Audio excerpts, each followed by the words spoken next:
ওই যে বললাম মানে ঝুমকাটা তো দেখাতেই হবে, কিছু করার নাই। এখন এখন একটা সুবিধা হয়েছে, আমাদের সময় তো সকলে সোনার বা স্বর্ণের অলংকার পড়তো, এখন কি বলিটা ইমিটেশন। আচ্ছা এখন মনেও থাকে না, তো ইমিটেশন একটা বের হয়েছে। এখন কোনটা আসল আর কোনটা নকল বড় বোঝা কঠিন। আমি অলংকার উদাহরণ দিচ্ছি কেন, যে আমাদের শাস্ত্রের ব্যাখ্যা কোনটা সঠিক আর কোনটা বেঠিক প্রত্যেকেই মনে করি যে আমার নিয়মটাই বোধ ঠিক আছে, আমি যেটা করি না, শাস্ত্র বলছে ভগবান যেটা বলছেন সেটা ঠিক আছে। এই ক্ষেত্রে সবচেয়ে সমাধান হলো শ্রীমদ্ ভগবদ গীতা। আমাদের শত সহস্র গ্রন্থ থাকতে পারে, আমাদের 18টি পুরাণ, 18টি উপপুরাণ, 100 যাই থাকুক, একটি মাত্র গ্রন্থ যে গ্রন্থে শ্রী ভগবান উবাচ, ভগবান বলেন, আর কোন গ্রন্থে ভগবান বলেন আছে?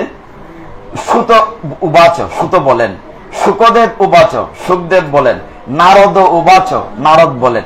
একটি মাত্র গ্রন্থ যেখানে বলা হচ্ছে ভগবান বলছেন যে শ্রী ভগবান উবাচ, কথাটা একদম ক্লিয়ার করেন। একটি মাত্র গ্রন্থ, সেখানে বলছেন ভগবান উবাচ, তার মানে কি ভগবান বলেন। তাহলে কোনটা সঠিক, মানে কোনটা বেশি মানার চেষ্টা করব আমরা? গীতা। এখন দেখেন আরো সহজ করে বলি, আমি যাব কারো বাড়িতে, রাস্তা চিনি না, কাউকে এই ডাক্তারবাবুকে জিজ্ঞাসা করলাম অমুকের বাড়ি, দাদা উনি ডাইনে বামে, আরেকজনের বামে, কিন্তু যার বাড়িতে যাব তার সাথে যদি দেখা হয়ে যায় এবং বলি অমুকের বাড়িতে যাব, তাহলে সঠিক পথ, তাহলে ভগবান ও বাঁচলে ভগবানের বাড়িতে যাওয়া যাবে। আমরা সকলেই সুখ চাই কিনা আগেটা জেনে নেই। সুখ চাই, সবাই মাথা নাড়ে।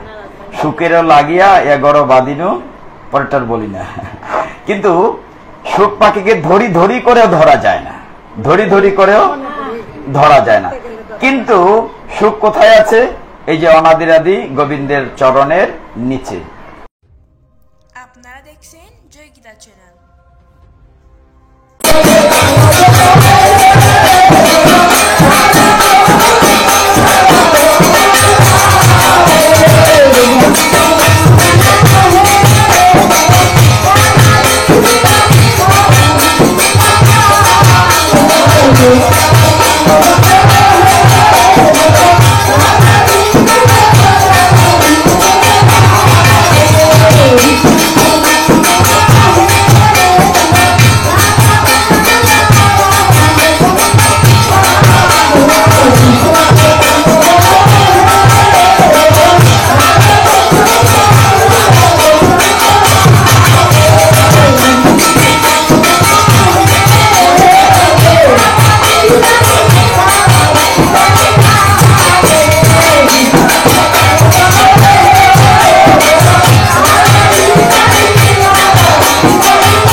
আমরা একটু ধৈর্য ধরি, কিছু হয় নাই, কেউ দৌড়ে গেছে ছুটে গেছে, এটা কিছুই না। আর আমাদের জীবনের তার ছিঁড়ে যাবে কোন সময়, এটা কিছু না। হরি বল। আমরা একটু ধৈর্য সহকারে সামনে বসি। পবিত্র দামোদর মাসে না, ওই যে তার টানাটানি করতেছে আবার। হরি বল। আমরা একটু সামনে চাপি, ঠিক আছে? যারা যেদিকেই আছে, আর এই ফ্যানের আওয়াজটা মারাত্মক, ওই আওয়াজটা এটা ক্রস করতেছে, খেয়াল করেছে? ঠিক আছে, আচ্ছা আচ্ছা, তোমার জায়গা আছে, চলে আসো। আমরা সবাই একটু রাধে রাধে বলি, প্রেম সে বলো, প্রেম সে বলো, প্রেম সে বলো।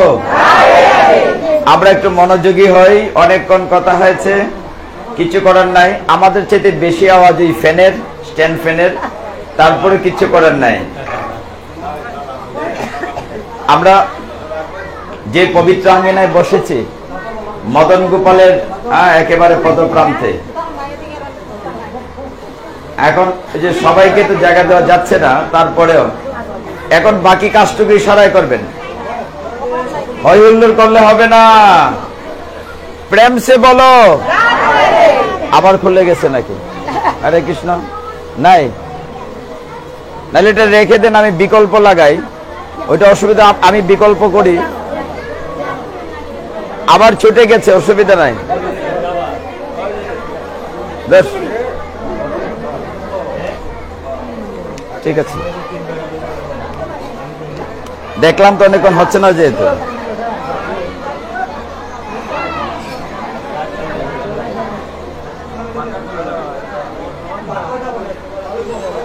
এটা নাই, অফ হয়ে গেছে। আছে? হরে কৃষ্ণ। এটাতে আছে, এটা অফ করে দাও, দরকার নাই। এটা স্ট্যান্ডে সরাই ফেলো, কোনো কিছুরই দরকার নাই, বিকল্প আছে। আমরা সবাই যদি একটু সহজ, এখন শোনা যায় কিনা? শোনা যায় না? শোনা যায়।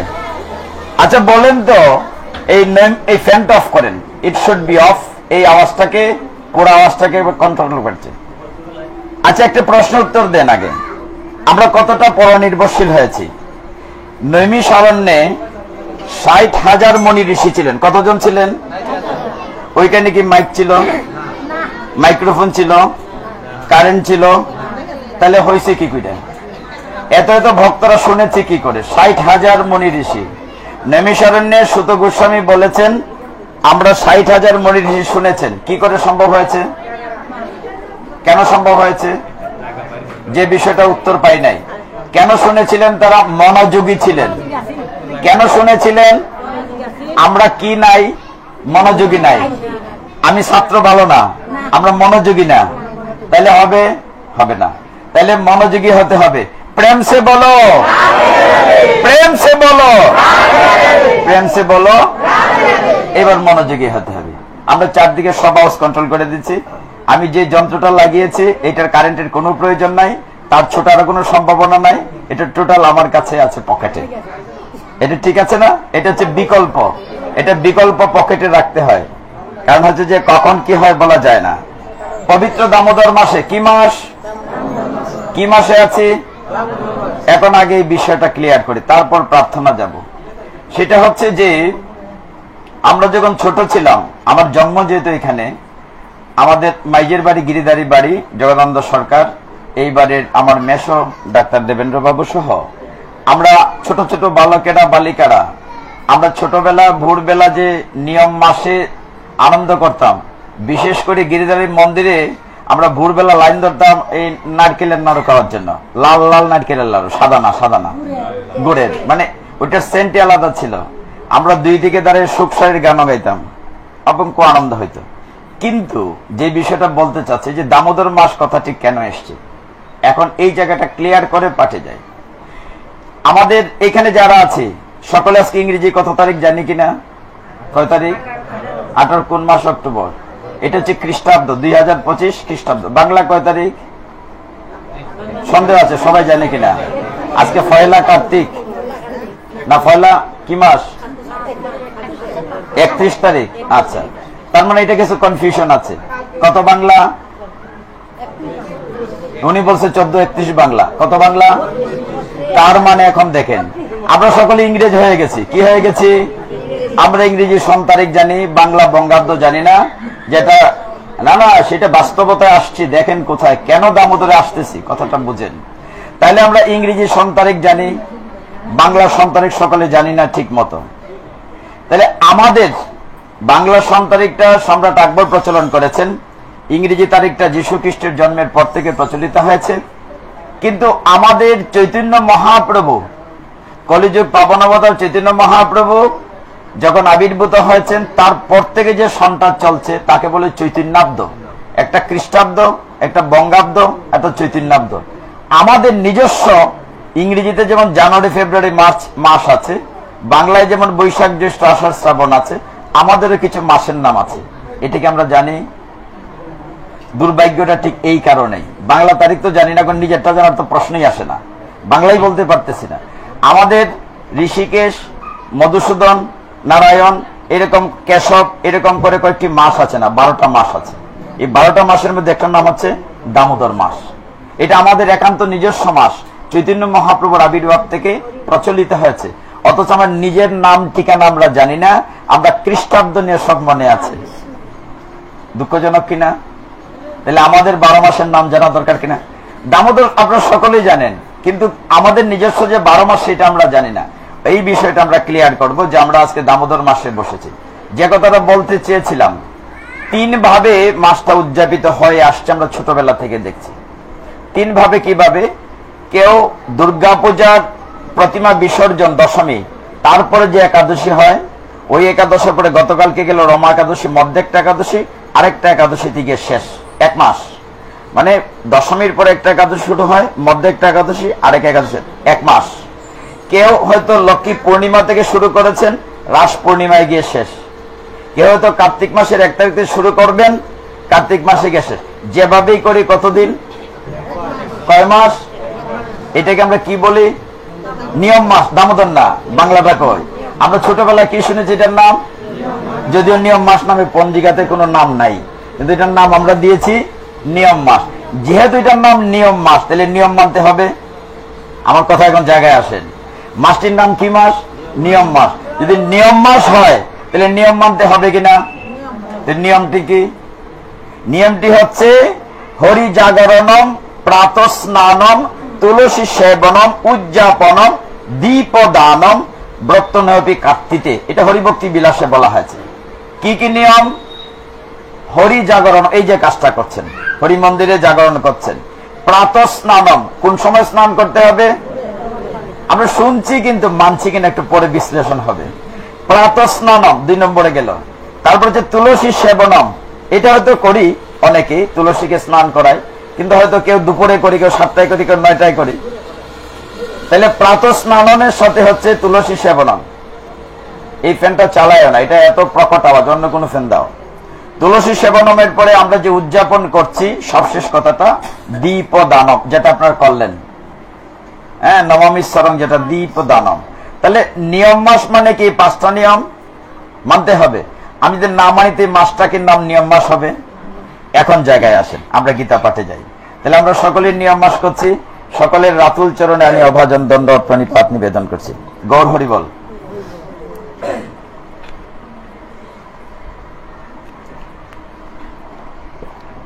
আজকে একটা প্রত্যন্ত গ্রামে গিয়েছিলাম, পৈলারখান্দি। ওইখান থেকে আসছি আমরা সন্ধ্যার আগে। কাছে, বেশি দূর না, যদিও বানিয়াচুং উপজেলা, কিন্তু একদম কাছে। যাই হোক, আজকের এই মহতি সন্ধ্যায়, আমরা সন্ধ্যা বলে যদি রাত হয়ে যাচ্ছে, এই যে মদন গোপালের পাদপ্রান্তে আপনারা সকলে বসেছেন, এটি আপনাদের যুগ যুগ জন্মের একটি অবশ্যই প্রারব্ধ আছে। আপনি দেখেন গৃহ থেকে যখন বের হয়েছে, সকলে কিন্তু আসতে পারে নাই। সবাইকে আসতে পারবে?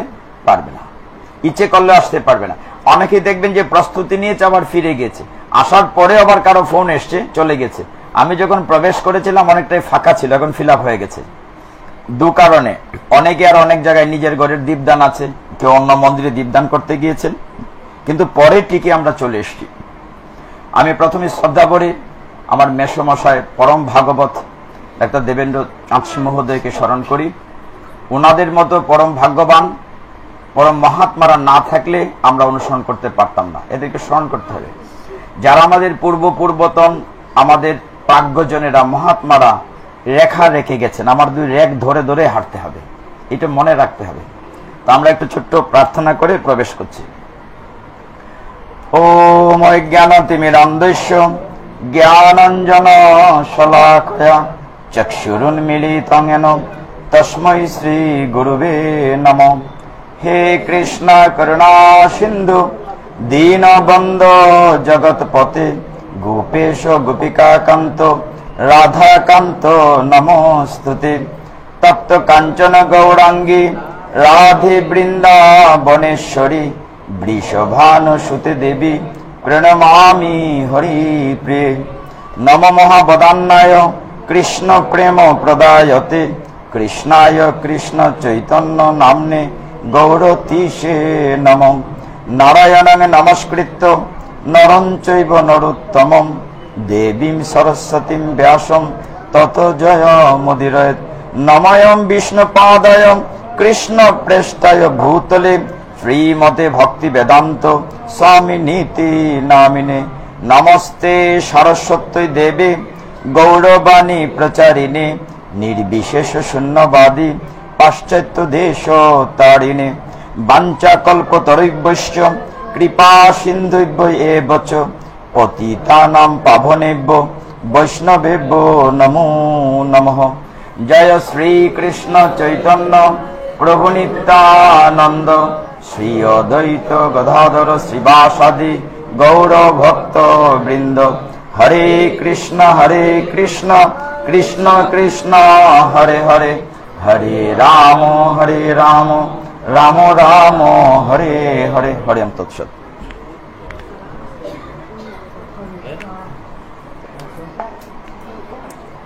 অনাদিরাদি গোবিন্দের অশেষ কৃপায় আমরা অত্যন্ত কৃপালু যে ডাক্তার বঙ্কবিহারী সরকার দলুদা এই আয়োজনটি করেছেন পরিবারের সকলের পক্ষ থেকে। আমি সকৃতজ্ঞ চিত্তে এই গৃহের কল্যাণ, আপনাদের উপস্থিত সকলের কল্যাণার্থে অনাদিরাদি গোবিন্দের রাতুল চরণের প্রণতি নিবেদন করেছি। যে দেখুন, এই পবিত্র দামোদর মাসটির সবচেয়ে বড় বৈশিষ্ট্য হচ্ছে এই মাসে যা করবেন তার 1000 গুণ বৃদ্ধি হবে। কত গুণ? তার মানে আপনি যদি একবার রাধে রাধে বলেন কতবার হয়ে যাবে? 1000 বার। এক মালা জপ করলে 1000 মালা। তবে আবার ওইটাও আছে, এই মাসে যদি খারাপ কাজ করেন, মিথ্যে কথা বলেন, মন্দ কাজ করেন, এইটাও 1000 গুণ হবে। তাহলে কি করতে হবে? এই মাসে খুব সাবধানে চলতে হবে, মন্দ কাজ থেকে বিরত থাকতে হবে। এই কারণেই এই মাসটাতে আপনার নিরামিষ খাই। হ্যাঁ, আমরা কি করি? একটু সাবধানে চলি, সংযমের পথ চলি। এই জন্য বলা হচ্ছে যে আপনার দ্বীপদানম, যে কাজগুলা বললাম, হরিজাগরণম, প্রাতঃস্নানম। আচ্ছা, প্রাতঃস্নানম এর ব্যাপারে একটা প্রশ্নের সম্মুখীন আমরা কখন ভোরে উঠে স্নান করব? এই ক্ষেত্রে শাস্ত্র কি বলেছে? শাস্ত্র বলেছে আপনি ব্রহ্ম মুহূর্তে স্নান করবেন। এখন ব্রহ্ম মুহূর্ত কোনটা? এত ঘড়ি ধরে পাওয়া যায় না তো। হ্যাঁ, ব্রহ্ম মুহূর্ত সোজা হচ্ছে সূর্যোদয়ের 1 ঘন্টা 36 মিনিট আগে। সোজা কথা হলো 4টা 4:30। তাহলে বুঝলে ভালো হয়। বাবা আবার কি যন্ত্রণা একটা নিয়ে আসছে নাকি? আমরা তো ভালোই ছিলাম। হ্যাঁ, এটা তো কষ্ট করে লাগাইছে, না লাগাইলে কেমনে হয়? হ্যাঁ বল, যে এত সুন্দর একটা অলংকার কিনেছে, ঘুমটা পড়ে যাচ্ছে, ঢেকে দিচ্ছে, শাশুড়ি ঢেকে দাও, কয় না একটু খুলে রাখি, নতুন ঝুমকাটা দিয়েছি তো দেখাতে হবে না। তো এরকম হয় আর কি। এখন এত কষ্ট করে মাইক্রোফোন এনেছি, তো দেখাতে হবে না। যাই হোক, সবকিছু মিলে ওই আমার বারবার মনে হয় যে তখনকার সময় নৈমিষারণ্যে কি করে সুত গোস্বামী 60,000 মুনি ঋষিদের সামনে মাইক্রোফোন ছাড়া কথা বলেছিলেন। এটা চিন্তা করা যায়। বাবা ওই সৃষ্টির দিও না, কেন দিচ্ছ জানি না, এমনি তো ভালো চলছিল। ওইটা আর কমাও না, কানে লাগছে তো। হরে কৃষ্ণ হরে কৃষ্ণ হরি বল, হরে কৃষ্ণ। সময়টা নষ্ট। ঠিক আছে থাকুক না, আমরা নাচছি কেন বলবো? ওই যে বললাম মানে ঝুমকাটা তো দেখাতেই হবে, কিছু করার নাই। এখন সে একটা সুবিধা হয়েছে, আমাদের সময় তো সকলে সোনার বা স্বর্ণের অলংকার পড়তো, এখন কি সে বলিটা ইমিটেশন। আচ্ছা এখন মনেও থাকে না, তো ইমিটেশন একটা বের হয়েছে। এখন কোনটা আসল আর কোনটা নকল বড় বোঝা কঠিন। আমি অলংকার উদাহরণ দিচ্ছি কেন, যে আমাদের শাস্ত্রের ব্যাখ্যা কোনটা সঠিক আর কোনটা বেঠিক প্রত্যেকেই মনে করি যে আমার নিয়মটাই বোধ ঠিক আছে, আমি যেটা করি না, শাস্ত্র বলছে, ভগবান যেটা বলছেন সেটা ঠিক আছে। এই ক্ষেত্রে সবচেয়ে সমাধান হলো শ্রীমদ্ ভগবদ গীতা। আমাদের শত সহস্র গ্রন্থ থাকতে পারে, আমাদের 18টি পুরাণ, 18টি উপপুরাণ, 100 যাই থাকুক, একটি মাত্র গ্রন্থ, যে গ্রন্থে শ্রী ভগবান উবাচ, ভগবান বলেন। আর কোন গ্রন্থে ভগবান বলেন আছে? সুত উবাচ, সুত বলেন। শুকদেব উবাচ, শুকদেব বলেন। নারদ উবাচ, নারদ বলেন। একটি মাত্র গ্রন্থ যেখানে বলা হচ্ছে ভগবান বলছেন যে শ্রী ভগবান উবাচ, কথাটা একদম ক্লিয়ার করেন। একটি মাত্র গ্রন্থ, সেখানে বলছেন ভগবান উবাচ, তার মানে কি ভগবান বলেন। তাহলে কোনটা সঠিক, মানে কোনটা বেশি মানার চেষ্টা করব আমরা? গীতা। এখন দেখেন আরো সহজ করে বলি, আমি যাব কারো বাড়িতে, রাস্তা চিনি না, কাউকে এই ডাক্তারবাবুকে জিজ্ঞাসা করলাম অমুকের বাড়ি, দাদা দেখ উনি ডাইনে বামে, আরেকজনের ব্রাহ্মণ, কিন্তু যার বাড়িতে যাব তার সাথে যদি দেখা হয়ে যায় এবং বলি অমুকের বাড়িতে যাব, তাহলে সঠিক পথ, তাহলে ভগবান উবাচ হলে ভগবানের বাড়িতে যাওয়া যাবে। আমরা সকলেই সুখ চাই কিনা আগেটা জেনে নেই। সুখ চাই, সবাই মাথা নাড়ে। সুখেরও লাগিয়া এগর বাদিনু, পরেরটার বলি না। কিন্তু সুখ পাখিকে ধরি ধরি করেও ধরা যায় না, ধরি ধরি করেও ধরা যায় না। কিন্তু সুখ কোথায় আছে? এই যে অনাদিরাদি গোবিন্দের চরণের নিচে। আপনারা জানেন তো, সেই গল্পটা আবার বলে শুরু করি, তাহলে আমরা একটা পরিবেশ তৈরি হবে। আমরা অনেক মন্দির উচ্চাটন করছি, তো উচ্চাটন করছি শব্দযন্ত্রের কারণেও, তো উচ্চাটনটা লাগবে না। আমরা সুখ খুঁজতেছি সারা পৃথিবীতে না, প্রতিটি মানুষ, আপনি আমি আমরা যারা আছি, ঘুম থেকে উঠে ঘুমানোর আগ পর্যন্ত খুঁজি সুখটিকেই। এইবার বোধহয় সংসার ঝামেলাটা কম হলো, একটু শান্তি হবে। ছেলে মেয়েটা বড় হয়েছে, বড় হয়েছে তার এক যন্ত্রণা, স্কুলে ভালো স্কুলে ভর্তি করতে হবে, ভর্তি হলো, আরো পড়লো, আরো বড় স্কুলে ভর্তি, ওর ভর্তি পরীক্ষা। এইবার বোধহয় সুখ হলো না, ছেলে বড় হলো না, এইবার বিয়ে দিয়ে দেবো, এইবার সুখ হবে। বিয়ে করালাম, মনের মতো বৌমা পেতেও পারি, নাও পেতে পারি, সুখেরও লাগিয়া অসুখও আনিলাম। অর্থাৎ তখন আরো যন্ত্রণা, প্রতি মুহূর্তে শাশুড়ি বৌমার কত যে যন্ত্রণা। মানে এই যে প্রতি মুহূর্তে আমাদের প্রচেষ্টা, আমরা ওই সুখ পাখিটাকে ধরতে চাই, কিন্তু সুখটি কোথায় আছে? গোবিন্দের চরণ তলে। আমরা এই জায়গাটা বাদ দিয়ে সারা পৃথিবী ঘুরি। তো চার বন্ধু কি করেছিল মনে আছে গল্পটি আপনাদের? চার বন্ধু সারা জীবন অনেক কষ্ট করে টাকা পয়সা রোজগার করেছে, এখন তারা সুখ খুঁজতে বেরিয়েছে। পৃথিবীর সবচেয়ে কোথায় ভালো সুখ আছে? সুখ খুঁজতে খুঁজতে চলে গিয়েছে ইউএসএ, আমেরিকাতে। কোথায় গিয়েছে? আমেরিকায়। তারা ভাবলো যে সবচেয়ে দামি হোটেলে থাকবো, যে হোটেলটি 100 তলা, যেখানে একদম টপ ফ্লোর আমরা কন্ট্যাক্ট করে উপর থেকে, এটা হোটেলটা আবার ঘুরে, এরকম করে ঘুরে সারা আমেরিকা শহর দেখা যাবে, নিউ ইয়র্ক দেখা যাবে, আমরা শুট করব। চার বন্ধু উঠেছে ঠিকই, উঠে এখন উপর থেকে নিচে এসে একটা রেস্টুরেন্ট আছে, তো এখানে খাওয়া দাওয়া করেছে। এখন চিন্তা করলো যে চলো আমরা রুমে যাই, সুখের লাগিয়ে এসছি এখানে, এখন তো রওনা হবে। তখন চিন্তা করলো যে রওনা যে হব, কি করা যায়? পকেটে হাত দিয়ে দেখে রুমের চাবি আনে নাই। কি আনে নাই? এখন উপরে উঠে কি চাবি না হলে ঢুকতে পারবে? পারবে না। এখন এক বন্ধু পরামর্শ দিল, একটা কাজ করো, আমার প্রত্যেকের জীবনে দুঃখের কাহিনী আছে কিনা? আছে কিনা? কারো মা নাই, বাবা নাই, ভাই নাই, দাদু নাই, একটা না একটা দুঃখের কাহিনী আছে, স্বামী নাই, সন্তান নাই। তো বলো যে ঠিক আছে, আমরা চার বন্ধু দুঃখের গল্প করতে করতে, বেশি না, কয়তলা? 100 তলা। তো প্রথম বন্ধু ঠিক আছে, শুরু করো তোমার দুঃখের গল্প। আমরা হাঁটছে সিঁড়ি বেয়ে, যে কোনো কারণে লিফট নাই, কারেন্ট নাই। প্রথম বন্ধু উঠতেছে, গল্প করতে, জানো আমার কি দুঃখের কথা, আমি একটি মেয়েকে ভালোবাসতাম। কাকে ভালোবাসতো? এটা তো স্বাভাবিক, ছেলে তো মেয়েকেই ভালোবাসবে, উল্টা পাল্টা হবে না। তো মেয়েকে ভালোবাসতো। তো সে বললো যে সে যখন ছাত্রাবস্থা ছিল, খুব বন্ধুত্ব ছিল, সে বাইসাইকেলে করে মেয়েটিকে প্রতিষ্ঠান নিয়ে যেত। কিছুদিন হঠাৎ দেখে তার বান্ধবী নাই, চেয়ে দেখে মোটরসাইকেল ওয়ালা একটা ছেলের পিছনে উঠে গেছে, মানে এটার সাথে ব্যাটার যখন পেয়েছে এটা ছেড়ে দিয়েছে। এই দুঃখের কথা বলতে বলতে তারা 1-2 করে 25 তলা উঠেছে। কত তলা? এবার দ্বিতীয় বন্ধু, বলো বন্ধু তোমার দুঃখের কথা। বলো না, আমি একটা শেয়ারে ব্যবসা শুরু করেছিলাম। অনেক করেন, অনেকে 2-3 বন্ধু মিলে ব্যবসা করে। ব্যবসা শুরু করেছিলাম, কিন্তু আমার অন্য বন্ধুরা আমার সরলতার সুযোগ নিয়ে সব ক্যাপিটাল নিয়ে গেছিল। একদিন থেকে আমি আর মালিক নাই, আমার সবকিছু খুইয়েছি, বাড়িঘর বিক্রি করে সঞ্চয় করেছিলাম। এই বলতে বলতে তারাও আরো 25 তলা। কয় তলা গেল? 50 তলা। আর কত? পায়ে হাঁটুতে ধরে গেছে, মানে হাঁটুতে ধরে গেছে, আর আঙ্গা যায় না। উঠতে তো হবে, কি করা যাবে। এখন উপরে উঠবে, উঠতে তৃতীয় বন্ধু বলে, জানো আমার দুঃখের কথা কি বল? বলে কি? বলে আমার ছোটবেলা আমার মা মারা গিয়েছেন, বাবা আরেকটা বিয়ে করেছেন, কিন্তু এত কলহপ্রণা সেই মাতাজি, মানে তো ঝগড়াটে, মানে যাকে বলে আমরা সৎমা শব্দটার দেখুন কি বৈপরত্য। সৎ মানে ভালো, আর আচরণটা হচ্ছে অসৎ, কোথাও কোথাও। আবার যে খারাপ শব্দটা না, ভালো আছে। তো যাই হোক, তো ও কান্না করছে আর কথা বলছে। দেখো যে এমন কষ্টের কথা কি বলবো, প্রায় দিন ভাতের মধ্যে ছাই মাখিয়ে দিত, আমি খুব কষ্ট সহ্য করে খেতাম। কখনো কখনো আমাকে দিয়ে সমস্ত গরম নিচে কাজ করাতো। এই বলতে বলতে তার আরো 25 তলা উঠে গেছে। 75। কত উঠলো? এইবার যে প্রস্তাব করছে, বন্ধু তোমার কথা তো বললে না। আমার কথা বলবো, আমার দুঃখের কথা বলবো, একটু অপেক্ষা করো।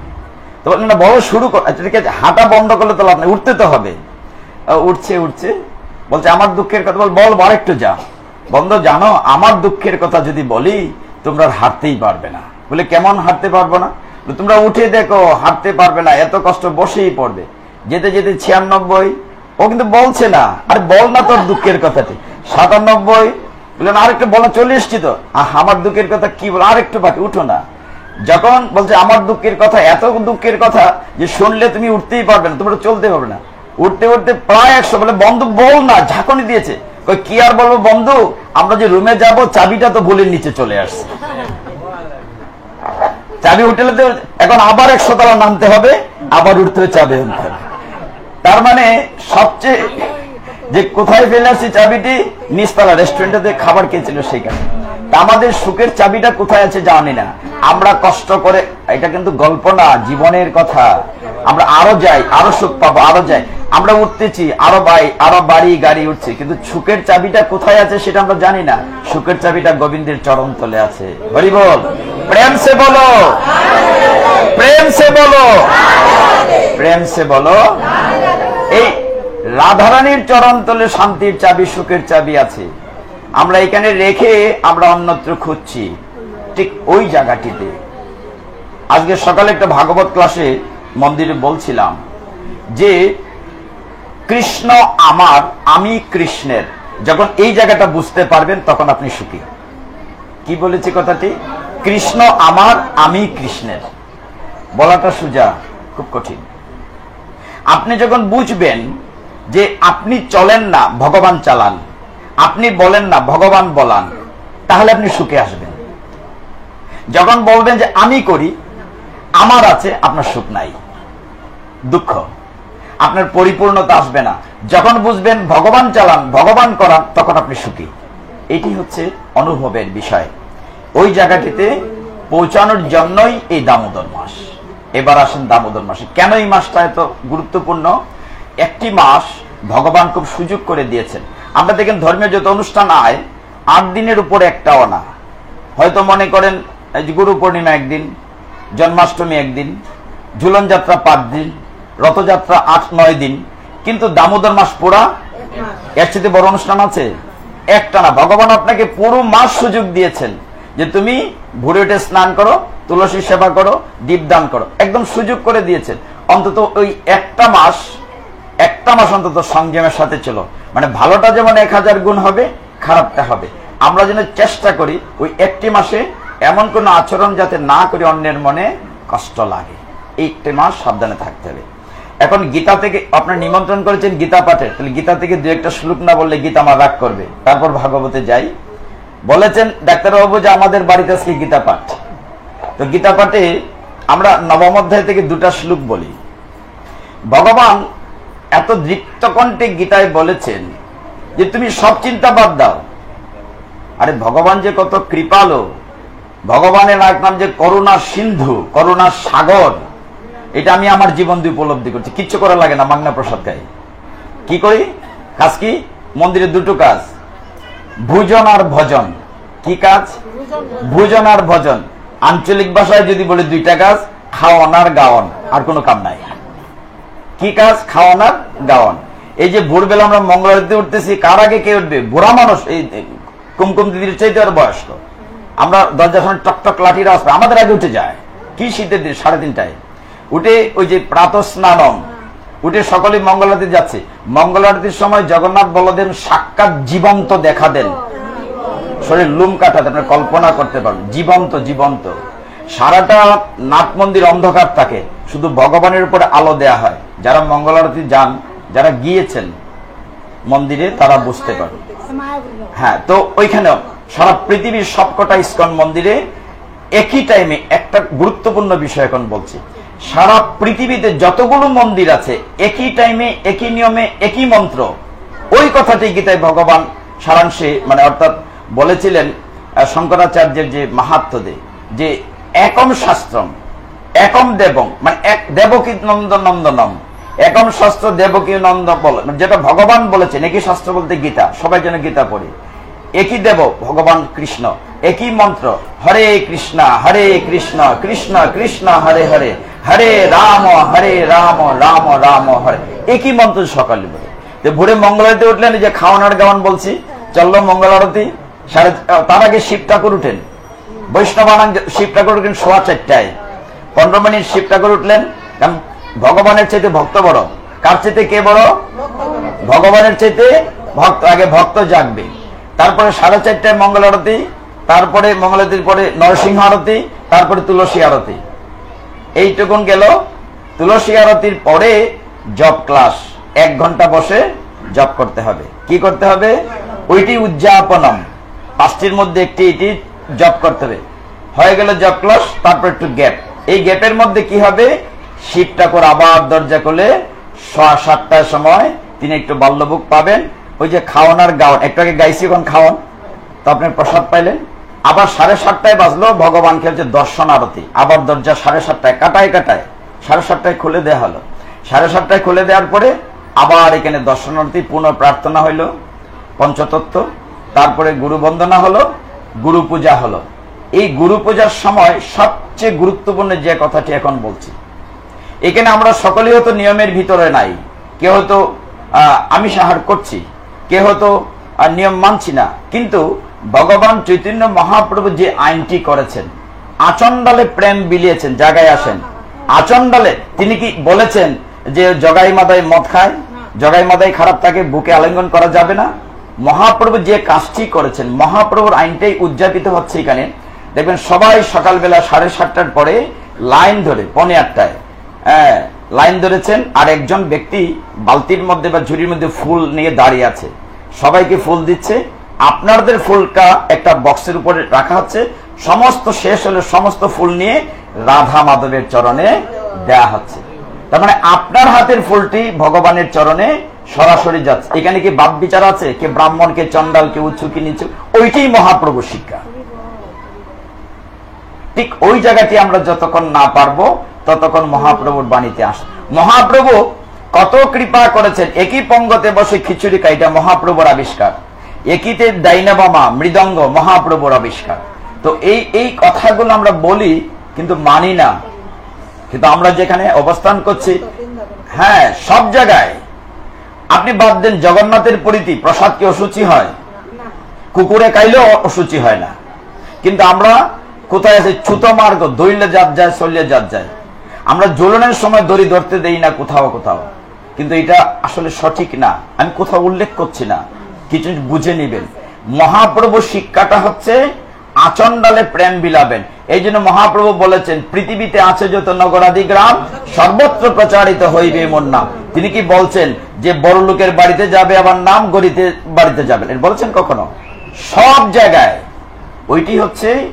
এই জন্য মহাপ্রভুর সাথে যারা পার্শ্বদ ছিলেন, তারা যখন নৃত্য কীর্তন করে লাফালাফি করে ভগবানের নাম প্রচার করছিলেন, স্মার্তরা বিরোধিতা করে বলছিল, এই কোথাকার এক বালক সন্ন্যাসী এসছে, আমাদের ঘুমাতে দেয় না, রাস্তায় কীর্তন করে লাফালাফি চিল্লা, ঘরে বসে সাধনা করা যায় না? মহাপ্রভু কি উত্তর দিয়েছিলেন? বলছিলেন, আমি তো ঘরের ভিতরের লোককে উদ্ধার করার জন্য শুধু আসি নাই, আমি শুধু মানুষকে উদ্ধার করার জন্য আসি নাই, আমি রাস্তাঘাটে চিৎকার করে নৃত্য করে কীর্তন কেন করছি? যাতে স্থাবর জঙ্গম বৃক্ষলতা সকলেই উদ্ধার হয়ে যায়। এইটি তো মহাপ্রভুর ধন্যাতি ধন্য। এই জন্য মহাপ্রভুকে বলা হয় কলিযুগ পাবন অবতার। আমাদেরকে উদ্ধার করার জন্য মহাপ্রভু সপার্ষদ, মহাপ্রভু তো একা না, সপার্ষদ, সমস্ত পার্শ্বদেরকে নিয়ে নিত্য কীর্তন করছে। এটি হচ্ছে আমাদের কলি। আমি এত কিছু গ্রন্থ পড়তে চাইতেছি না এই মুহূর্তে, আমরা গীতা পড়বো। তো গীতায় কি আছে? উত্তরটা ভেরি সিম্পল। যদি যে কেউ জিজ্ঞাসা করে গীতায় কি আছে, আমরা বলি গীতায় কি নেই, সবকিছুই আছে। আপনার জীবনের উত্তর, সংসারের উত্তর, আপনি ভালো রাজনীতি করতেছে, সব উত্তর। ভগবানের চাইতে কি ভালো রাজনীতিবিদ কেউ ছিল? কত বড় কুরুক্ষেত্রের যুদ্ধটা একা পরিচালনা করেছেন, ঠিক না? কত চতুরতা বুদ্ধিমানের পরিচয় দিয়েছে। তো আমরা এই নবম অধ্যায়ের নাম কি? রাজবিদ্যা রাজগুহ্য যোগ। যারা গীতা পড়েন নিয়মিত, এই অধ্যায় প্রথমেই বলেছেন অর্জুনকে, দেখো অর্জুন, এই জ্ঞানটি আমি তোমার পূর্বে বহু বহু বৎসর পরে বিবস্বান মানে সূর্যদেবকে দিয়েছি, তারপরে মানুষের প্রথম মানুষ মনুকে দিয়েছি, তারপরে ইক্কাককে দিয়েছি। একসময় জ্ঞানের এই চেনটা হারিয়ে গিয়েছিল, আর চেনটা হারিয়ে গিয়েছিল, না অসুবিধা নাই, পয়লার কান দিকে এই কথাটা বলছি, যে পাটের আসরে কলির দুইটা মেয়ে ঢুকে গেছে না? হ্যাঁ, ঝিমানি আর ঘুমানি, আচ্ছা ঢুকে গেছে। প্রেম সে বলো, প্রেম সে বলো, প্রেম সে বলো। কিছু করার নাই। আমি এনে বহুদিন অভিজ্ঞতার কথা বলেছি, আজকাল বলতে চাইছিলাম না, তো আরেকবার বলি, আপনারা একটু অন্যমনস্ক হচ্ছেন তো। একবার গিয়েছিলাম কোথায় যেন, চাতলপাড়। চাতলপাড় চিনেন কারা? হ্যাঁ, এই চাতলপাড় মেঘনা নদীর পাড়ে। ওইখানে উৎসবে, দিদিকে বলি, ওইখানে মহোৎসবে মানুষ ভক্তরা থাকেন আসরে 15 থেকে 20,000। মাতাজিরা যে গঙ্গা আনতে যান, এত চমৎকার আমি কোথাও দেখি নাই। কীর্তন করে সকলে মোমবাতি জ্বালে জ্বালে গঙ্গা ঘাটে যান, আবার কীর্তন করে করে জল ভরে নিয়ে আসেন। তো সেইখানে 3 দিনের দ্বিতীয় দিনে পাটে বসেছি, বৃষ্টির মতো কুয়াশা টপ টপ করে পড়ছে। তো ওই নিমানি আর ঝিমানি ঘুমানি চলে এসছে, কিছু করার নাই। কলির দুইটা মেয়ে পাটের আসরে আসবেই, একটু নড়াচড়া দিতে হবে। তো ওই কোনা থেকে এক মাতাজি বোধহয় ধরে ফেলেছে আর কি, মানে ঠুকরাইতে শুরু করেছে। তো তিনি বলছেন আরেকজনকে, হাই হাই কমলার মা, মানে নিজে তো যাইব কমলার মারে লইয়া যাইব। তুই কোনা থেকে, আমি আবার তাকাইতেছে আমার দিকে, আমি দেখি কিনা স্টেজের মধ্যে।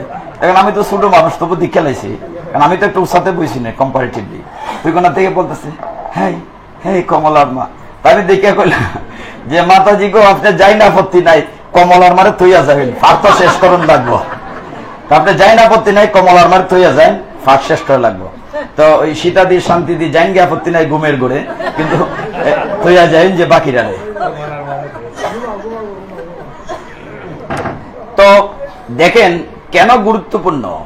সারা গীতায় ভগবান কৃষ্ণ অর্জুনকে বারবার একটা কথা বলেছেন, শ্রীণু তৎশ্রীণু। আমি কিন্তু প্রায় পাঠি কথাটি বলি। ভগবান বলছেন শ্রীণু তৎশ্রীণু, অর্থ কি? শুনো তা শুনো। তার মানে শোনাটাকে গুরুত্ব দিয়েছেন। প্রথম শুনতে হবে। আমি যদি যে নববিধা ভক্তির প্রথমটা কি? শ্রবণম, কীর্তনম, ধারাবাহিক। হ্যাঁ, তো প্রথম কোনটা? শ্রবণম, শুনতে হবে। আমরা আরো উদাহরণ দিয়ে বলি, এই দেহটা যদি আপনার ঘর হয়, কানটি হচ্ছে আপনার বৈঠকখানা, ড্রয়িং রুম। কারোর সাথে যখন প্রথম পরিচয় হয়, কৃষ্ণের সাথে আজকে প্রথম পরিচয় হচ্ছে, তাহলে প্রথম কি কারোর সাথে পরিচয় ভিতরে করে নিয়ে যাই? প্রথম আরে বৈঠকখানায় বসাই, তারপরে তার সাথে আসা যাওয়া করে যখন ঘনিষ্ঠতা হয়, আত্মীয়তা হয়, তখন তার আমরা ভিতরে করে নিই। তারপরে আপনি যখন শুনবেন, শুনতে শুনতে কৃষ্ণকে যদি ভালোবাসেন, তার ভালোবাসার আমার ব্যাপার স্যাপার আছে, বুঝে শুনে করেন। যদি ভালোবাসেন তাহলে আস্তে আস্তে হৃদয়ের মন্দিরে নিয়ে যাবেন। কিন্তু তাহলে কি করতে হবে? আগে শুনতে হবে। আমরা যে এই জায়গাটি, আপনারা যদি কষ্ট করে এসেই পড়েছেন ডাক্তারবাবুর বাড়িতে, আমরা একটু শুনি। ভগবান বলছেন যে দেখো অর্জুন, এই জ্ঞানটি আমি বহু আগে দিয়েছি। অর্জুনে এই শুনে অবাক হয়ে গেল, আরে তুমি আমি দেখতে প্রায় একই রকম, হ্যাঁ 71 আর 73 বয়স, পিটাপিটি। তাহলে তুমি হাজার হাজার বৎসর পূর্বে সূর্যকে, মনুকে, ইক্কাকুকে কি করে দিলে? ঠিক তখনই কৃষ্ণ বললেন, ওইখানে তুমি আমি তফাৎ। তোমার আমার এই রাজারা যারা যুদ্ধক্ষেত্রে এসেছে সকলেরই বহুবার জন্ম হয়েছে, তোমার মনে নাই আর আমার মনে আছে, ওইখানেই তোমার আমার তফাৎ। এই জায়গাটি আমরা শান্ত বলি ত্রিকালজ্ঞ, যিনি মানে পূর্ব পশ্চিম অর্থাৎ অতীতকাল বর্তমানকাল ভবিষ্যৎ জানেন তাকে ত্রিকালজ্ঞ বলে জানেন। কিন্তু আমরাও একটা লিমিট আছে। আমরা জানি দেবব্রত বিশ্বদেবের কথা, জানি না? কুরুক্ষেত্রের যুদ্ধক্ষেত্রে শুয়েছিলেন তীরের উপরে কতদিন? 58 দিন, 58 days he laid on the battlefield. 58 দিন তিনি যখন শুয়েছিলেন তখন ভগবান কৃষ্ণ তার কাছে গিয়েছিলেন। যাওয়ার পরে কৃষ্ণকে বিনয়ের সাথে ঘাড় একটু কাত করে জিজ্ঞাসা করেছিলেন, হে জনার্দন, আমার জানা মতে আমি তো কোনো অপরাধ করিনি, আমি তো পূর্বজন্মের কথা পড়তে পারি, আমি কেন তো তীর সজ্জার মধ্যে গীতে আছে? কৃষ্ণ বলছেন কেউ তার কর্মফল থেকে মুক্ত হয় না, এই জন্য বলছি ভালোটা করা খারাপটা করা খেয়াল রাখতে, কোনো না কোনো ভাবে এটা ইফেক্ট হয়ে যাবে। তখন ভগবান বলছেন বিশ্বদে তুমি পিছনে দেখো, পিছনে দেখো। বলে পিছনে দেখতে দেখতে আমি 100 বছর দেখেছি, 100 বছর মধ্যে কিছু, বলে 100 বছর আগের বছরটা দেখে, বলে আমার পাওয়ার শেষ, আমি 100 বছর পিছনে আর দেখার আমার আর নাই, ফিতা ঘুরাইতে ঘুরাইতে এরপর আর নাই, শেষ।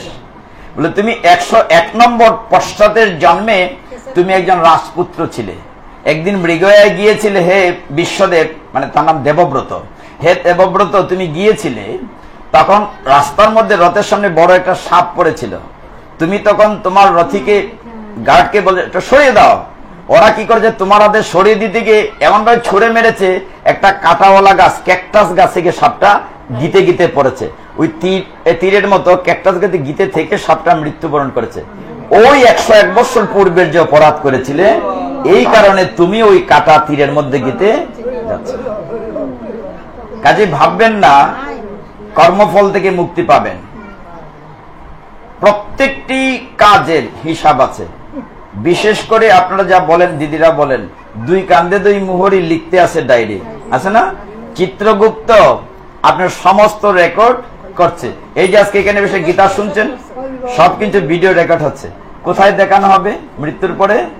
ওই একটা জসকোট আছে, বিচারকের নাম হচ্ছে যমরাজ, খারাপ না কিন্তু, যমরাজ হচ্ছেন জাস্টিস, আর তার সেক্রেটারি চিত্রগুপ্ত। শাস্ত্রে বলছিল যে জগাই মাদাই এত এত অপরাধ করেছে যে 10টা গডাউন ভরে গেছে তাদের খাতা লিখতে লিখতে, যে সারা জীবনে এগুলোর পরেও শেষ করা যাবে না। সেই জগাই মাদাইকে উদ্ধার কে করেছেন? আমার গৌর সুন্দর। এত পাপী ছিল, তারা শাস্ত্র দেখে দেখে বের করতো কোনটা খারাপ কাজ, কোনটা করলে বেশি পাপ হবে সেটাই করত। কিন্তু আমাদের কি সৌভাগ্য, আমরা মহাপ্রভুর মামার বাড়ির লোক, আমরা এই সুযোগটা কেন ছাড়বো? কেন সাধু সঙ্গ ছাড়বো? কেন গীতা ভাগবত ছাড়বো? আর সাধু সঙ্গ, এই যে আজকে আপনার ভক্তরা বসেছেন, এই যে কত সুন্দর লাগছে, ভগবান কিন্তু দেখছেন, দেখছেন আজকে আপনার এই জায়গাটিতে বসে আপনার সাধু সঙ্গ করছেন। আপনার কি যেন বলেন? সাধু সঙ্গ, সাধু সঙ্গ সর্বশাস্ত্রে কয় লব মাত্র, লহনা লব মাত্র সাধু সঙ্গ। লব মানে হচ্ছে একটি কয়েক সেকেন্ড সময়, লবমাত্র সাধু সঙ্গ সর্বসিদ্ধি হয়। সাধু সঙ্গের কি ফল? আমরা সাধু সঙ্গের ফল, নারদমণিও সাধু সঙ্গের ফল, জানেন কিনা? এই জায়গাটা একটু বলি। নারদমণি আগের জন্মে কার ছেলে ছিলেন? এক দাসীর পুত্র ছিলেন। তাহলে তিনি নারদ মুনি হলেন কি করে? ওইটা সাধু সঙ্গের ফল। আচ্ছা অন্যটা বলি, এটা শুনেছেন হয়তো। একবার একজন ভক্ত গিয়ে এই কথাটা প্রশ্নটা উঠিয়েছে যে এই যে আপনারা বলেন খালি সাধু সঙ্গ করেন, সাধু সঙ্গ নাকি অনেক কিছু ভালো, সাধু সঙ্গের ফলটা কি? নারদ মুনি ঠিক আছে যাই ভগবানের কাছে, মদন গোপালের কাছে গিয়ে প্রণাম করে বলেন, হে মদন গোপাল তুমি বলো, হে কৃষ্ণ তুমি বলো সাধু সঙ্গের কি ফল? তো ভগবান বললেন, নারদ তুমি একটা কাজ করো, তুমি পূর্ব দিকে, হরি বল, ছোট বাচ্চারা কথা না বলি, পূর্ব দিকে তুমি 2 মাইল যাও, গিয়ে যাকে প্রথম দেখবে, যাকেই প্রথম দেখবে তাকে জিজ্ঞাসা করবে সাধু সঙ্গের কি ফল। নারদমণি কোন দিকে গেলেন? পূর্ব দিকে। কয় মাইল গেলেন? 2 মাইল। আমি কেন জিজ্ঞাসা করছি? যাতে ওই কলির 2টা মেয়ে আপনাকে না ধরে, যাতে করে কমলার মাথায় কে যায় শেষ পর্যন্ত। আচ্ছা, তখন এই নারদমণি পূর্ব দিকে 2 মাইল গিয়ে দেখলেন একটা গোবরে পোকা, ওই যে কালো পোকা। যেই পোকাটিকে জিজ্ঞাসা করলেন, এই পোকা তুমি বলো সাধু সঙ্গের কি ফল? বলার সাথে সাথে পোকাটি চটপট চটপট করে মরে গেল। হায় হায়, আমি জিজ্ঞাসা করলাম, উত্তর পেলাম না। নারদমণি ঘুরে আসলেন, এসে ভগবানকে বলেন, ভগবান তুমি যে জিজ্ঞাসা উত্তর তো পাইনি, বলে এবার পশ্চিম দিকে 4 মাইল যাও, গিয়ে যাকে পাবে তাকে জিজ্ঞাসা করো। নারদমণি যেতে লাগলেন, যেতে যেতে গিয়ে দেখলেন একটা পাখি, খেচর খেচর, সে ডানা ঝাপটাচ্ছে, একটা গাছের উপরে বসবে। জিজ্ঞাসা করলেন, হ্যাঁ পাখি বলো সাধু সঙ্গের কি ফল? পাখিটি ডানা ঝাপটা ছট করে মরে গেছে। সর্বনাশ, উত্তর তো পাচ্ছি না। আবার ভগবানের কাছে এসে ভগবান বলো, বলে এবার উত্তর দিকে যাও, 8 মাইল যাও, গিয়ে যাকে পাবে তাকে জিজ্ঞাসা করো। নারদমণি গেলেন, গিয়ে দেখলেন সদ্য প্রসূত একটি গাভী। আমরা মনুষ্য জন্মের আগের জন্মটা হচ্ছে গাভী জন্ম। বলছে গিয়ে দেখলেন গাভী বাছুর, তাকে জিজ্ঞাসা করলেন, মরে গেল। এইবার নারদমণি ভয় পাইলেন, সর্বনাশ, আমি যাকে জিজ্ঞাসা করি উত্তর তো পাই না, সে মরে যায়। ভগবান তুমি বলো সাধু সঙ্গের কি ফল, যে তোমার আরেক দিক বাকি আছে না, দক্ষিণ দিক। এইবার তুমি 16 মাইল যাও, 2, 4, 8, 16, ডাবল ডাবল। বলে আমি যেতে পারবো না, যাকে জিজ্ঞাসা করি সেই মরে যায়। না না যাও না, শেষমেশ। এইবার গিয়ে দেখবে আমি তোমাকে অগ্রিম বলি। ভগবান বলছে যাও নারদ, ওইদিকে বড় একটা রাজবাড়ি পাবে। বহুদিন পরে রাজার একটি পুত্র সন্তান হয়েছে, সদ্য প্রসূত পুত্র সন্তানটিকে জিজ্ঞাসা করবে সাধু সঙ্গের কি ফল। সর্বনাশ, এবার তো মহাবিপদ, সকলেই মরে যায়। ভয়ে ভয়ে ভগবানের আদেশ যেতে হবে। নারদমণি যেতে যেতে ওই রাজবাড়িতে, রাজা নারদমণিকে দেখে মহাখুশি, পাদ প্রক্ষালন করেছে, যাক হ্যাঁ স্বাভাবিক, মুনি এসছে। তো রাজাকে জিজ্ঞাসা নারদমণি, তোমার নাকি ছেলে হয়েছে? হ্যাঁ হ্যাঁ নিশ্চয়, ছেলেটি কোথায় আছে? বলে ওই ঘরটাতে, আলগা ঘরে আছে। তো নারদমণি জিজ্ঞাসা করছে, ওই ঘরে কি দরজা আছে? এই যে ডাক্তারবাবু সব দরজা খুলে দিয়েছেন না, যাতে তাড়াতাড়ি আমরা বেরিয়ে যেতে পারি, প্রসাদ নিয়ে যাওয়ার সময় একটু হুড়ুহুড়ি হয়তো। তো বলছে যে ওই ঘরে কি দরজা আছে? রাজা বলেন কেন? বলে সেটা তোমাকে বলা যাবে না। নারদমণি চিন্তা করছে, সবাইকে জিজ্ঞাসা করি মরে যায়, যদি বাচ্চাটাও মরে যায় তাহলে গর্দান তাকে পালাতে হবে তো দৌড়ে, কাজে দরজা আছে কিনা জিজ্ঞাসা পালাতে হবে। তো জিজ্ঞাসা করছে যে দরজা আছে? রাজা হ্যাঁ নিশ্চয়ই দরজা আছে, অনেক দরজা খুলে রাখা আছে আলো বাতাসের জন্য। নারদমণি পাটি পিঠে গিয়ে বাকি যে দরজাগুলো বন্ধ ছিল সেইগুলো খুলে দিয়েছে। কি জানি যদি ছেলেটি মারা যায় তাহলে তো পালাতে হবে। তো গিয়ে দেখলেন বাচ্চাটি দোলনার মধ্যে হাত পা নাড়াচ্ছে, আর নারদকে দেখে খিলখিল করে হাসছে। তিনি জিজ্ঞাসা, বাবু বলো তো সাধু সঙ্গের কি ফল? ছেলেটি কথা বলে উঠলো, বলো হ্যাঁ নারদমণি, সাধু সঙ্গের ফল হচ্ছে আমি। এর বেশি বুঝলো না, দৌড়ে আসলো ভগবানের কাছে। ভগবান আমি বুঝলাম না তো কথাটা। ওইবার রক্ষা, সে মরে নাই, কিন্তু বলেছে সাধু সঙ্গের ফল হচ্ছে আমি।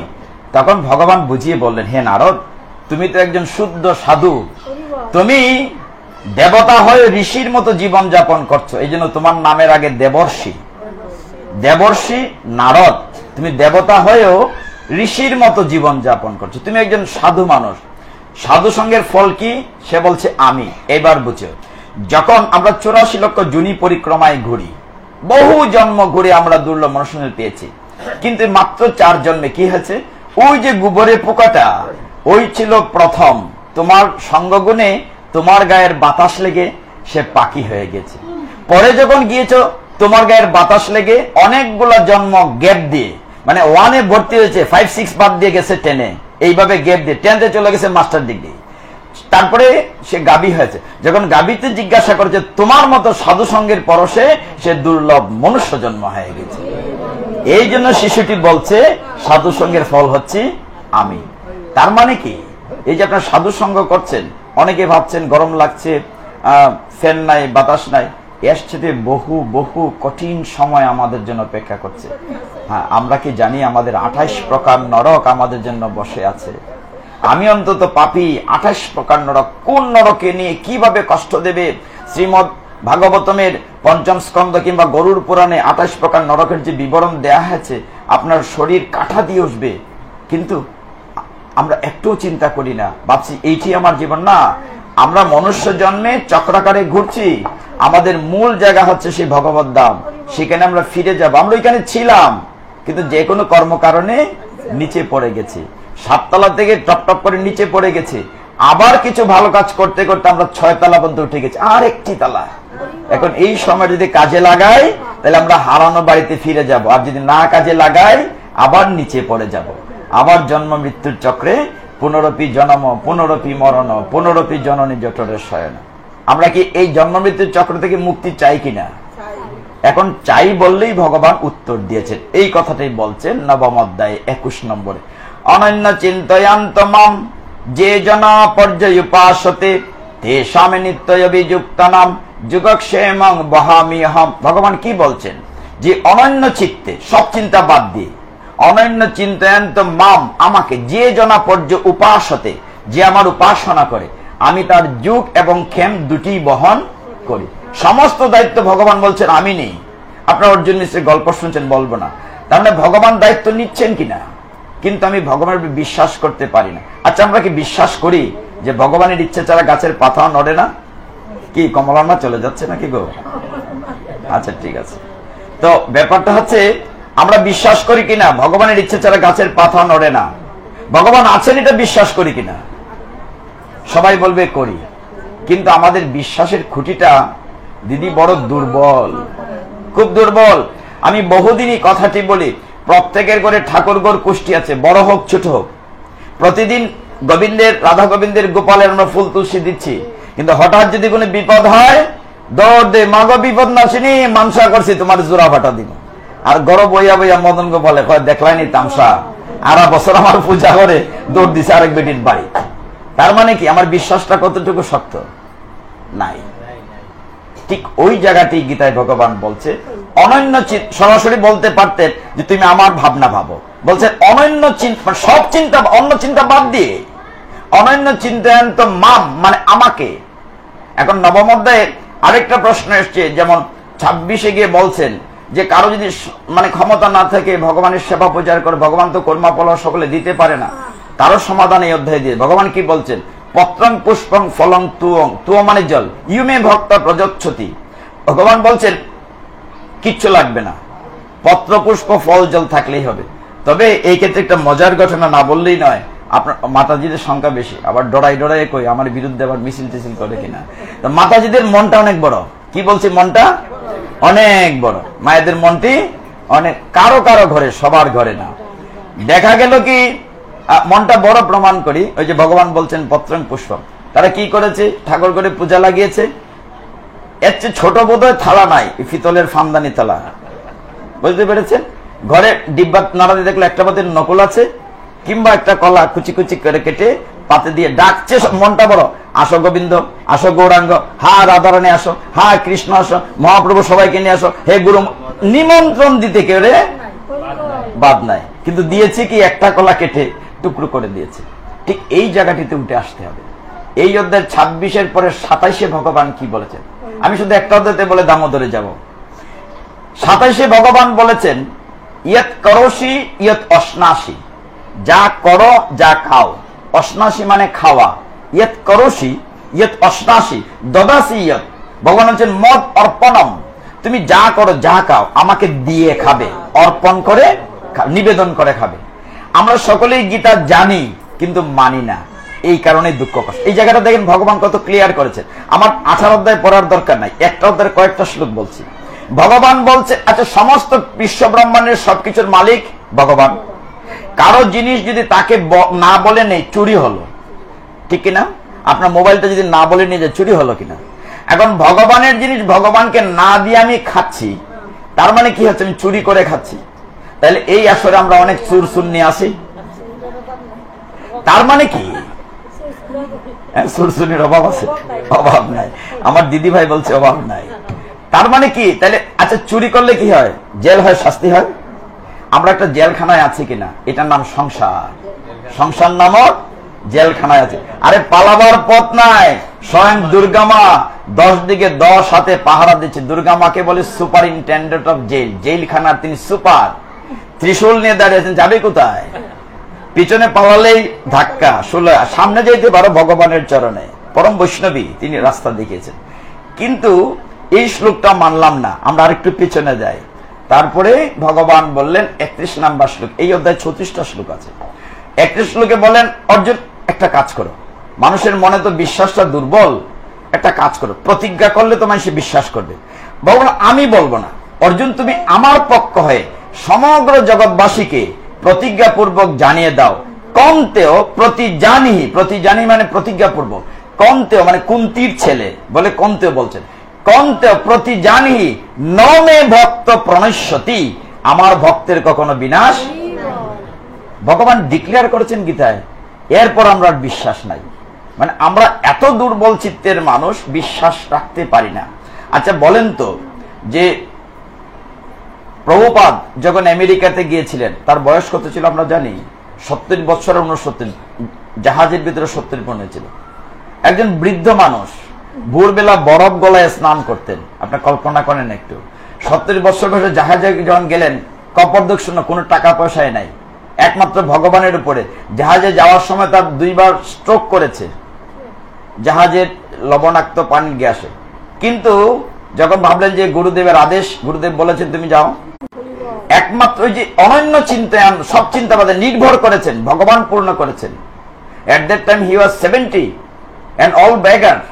এই বৃদ্ধ লোকটিকে আমেরিকার লোক বলছিল, প্রেম নাই, তোমাদের যা নাই আমি তা দিতে এসেছি। যখন তিনি সংগঠন করেন আন্তর্জাতিক কৃষ্ণ ভাবনামৃত সংঘ, International Society for Krishna Consciousness, তারা আবার প্রশ্ন করেছিল, কৃষ্ণকে তো কেউ চিনে না, তুমি সংস্থার নাম দাও গড কনসাসনেস, গড সবাই চিনে। তিনি বলেন ওই জায়গাটি আসল কথা, কৃষ্ণকে তোমরা চিনো না, কৃষ্ণকে চিনানোর জন্যই কৃষ্ণ কনসাসনেস। তার মানে আমরা কি চিনলাম? গীতা পড়ে এই বিষয়টা চিনলাম, অনাদিরাদি গোবিন্দ সর্বকারণ কারণম, কে ঈশ্বর পরম কৃষ্ণ, কৃষ্ণই হচ্ছেন পরম ঈশ্বর। আমরা যদি একটা জায়গায় থাকি, এই কথাটি অর্জুনকে ভগবান বললেন যে আমার হয়ে প্রতিজ্ঞা করে জানাও জগৎবাসীকে যে আমার ভক্তের কখনো বিনাশ নাই। বহু উদাহরণ আছে, উদাহরণের কথা বলবে না। প্রহ্লাদকে রক্ষা করেছেন না ভগবান, অর্জুনকে বিভিন্ন বিপদ থেকে রক্ষা করেছেন। আমরা জানি সেই জয়দ্রথের কাহিনী বহুবার বলেছে, কিন্তু বাস্তবতা হচ্ছে আমরা এগুলো শুনি, জানি, দেখি, কিন্তু নিজের বেলা পালন করি না। কেন করি না? এটি হচ্ছে মোহ এবং মায়া। ঠিক ওই কথাটি যখন প্রহ্লাদ মহারাজ নরসিংহ ভগবান আবির্ভূত হয়ে যখন লীলা করেছিলেন, তখন ভগবান বলছিলেন নরসিংহ রূপে যে প্রহ্লাদ মায়া মোহ ত্যাগ করো। বলে আমি এটা পারি না, তো জগৎবাসী আমরা পারি না। বলে তাহলে কিচ্ছু ত্যাগ করার দরকার নাই, 2টা শব্দ ত্যাগ করো, আমি এবং আমার। কোন 2টা শব্দ? আমি জানি, আমি পারি, আমি নেতা, ওইটা ছাড়ো, আর আমার বাড়ি, আমার গাড়ি, ওই আমারটা ছাড়ো। কিচ্ছু ছাড়া লাগবে না, আমি এবং। কিন্তু সবচেয়ে কঠিন ওই 2টা শব্দই ছাড়া। সময় লাগবে, ঘুম থেকে উঠে ঘুমানি বন্ধকালে আমরা আমার আমার আমার। তবে মজার ব্যাপার একটা আছে, আসার কথা, যতক্ষণ আমরা পাঠের আসরে থাকি তখন আমি আমার শব্দটা আনাই, টোটালি নাই। কৃষ্ণ হয় সূর্য সম, মায়া হয় অন্ধকার, যেতা কৃষ্ণ তত নাহি মায়ার অধিকার। কৃষ্ণ সূর্যের মতো, মায়া অন্ধকার, যেখানে কৃষ্ণ থাকেন সেখানে মায়ের কোনো অধিকার নাই। যতক্ষণ পাঠের আসলে যদি মন দিয়ে বসে থাকেন, ততক্ষণ দেখবেন আপনি বাড়ির কথা মনে হয় না, কিন্তু আবার যে উঠে যাবেন আবার আমার আমার।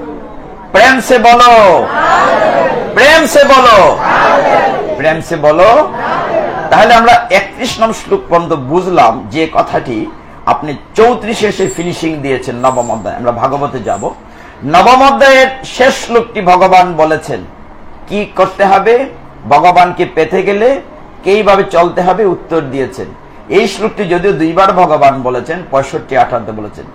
মন মনা ভব, আমার কথা ভাবো, মদে ভক্ত, আমার ভক্ত, মদে ইয়াজি মাম নমস্কার, আমার পূজা করো, আমাকে নমস্কার করো। মন মনা ভব মদে ভক্ত, মদে ইয়াজি মাম নমস্কার, মামেব সত্যমতে প্রতি জানে প্রিয়সী মে। আমি সত্য প্রতিজ্ঞা করে কথা দিচ্ছি, তুমি আমার কথা ভাবো, আমার ভক্ত হও, আমার পূজা করো, আমাকে নমস্কার করো, তবে সত্যি তুমি আমাকে পাবে। আর কি উত্তর হতে পারে? ভগবান কিন্তু গীতায় কখনো বলেন নাই তুমি অমুকের পূজা করো, বলছেন মন মনা ভব, মদ ভক্ত, মদ যাজি, যাজি মানে পূজা, যাজনা। তারপরেও আমরা এখান থেকে নড়ে যাই, ঘুরে ফিরে একই কথা বলছি, আমাদের বিশ্বাসের খুঁটিটা বড্ড দুর্বল। ভগবানের বিশ্বাস রাখতে হবে অগাঢ় চিত্তে, অপার চিত্তে, দৃঢ়ভাবে। দেখুন এবার ভাগবতে যাই। এই মাসটির নাম কি বলেছিলাম চৈতন্যদেব? দামোদর মাস। তো দামোদর মাসের কথা আমরা প্রতিদিন বলছি। বলে একই কথা তো আমরা জানি, শোনার দরকার কি? কিন্তু একই কথা যতবার শুনবেন এই মাসে তত হাজার গুণ। আচ্ছা বলেন তো, অষ্টপ্রহর, 16 প্রহর, 32 পর্যায়ে নামযজ্ঞ হয়, এখানে কি নতুন নতুন গান রচনা না হরে কৃষ্ণ? সবগুলোই তো হরে কৃষ্ণ। হরে কৃষ্ণ কৃষ্ণ কৃষ্ণ হরে হরে, হরে রাম রাম রাম। একই তো 16 নাম 32 সকল, ওইটাই তো বিভিন্ন সুরে গাচ্ছে। তাহলে ভগবানের কথা যত শ্রবণ করবেন তত আপনার লাভ হবে।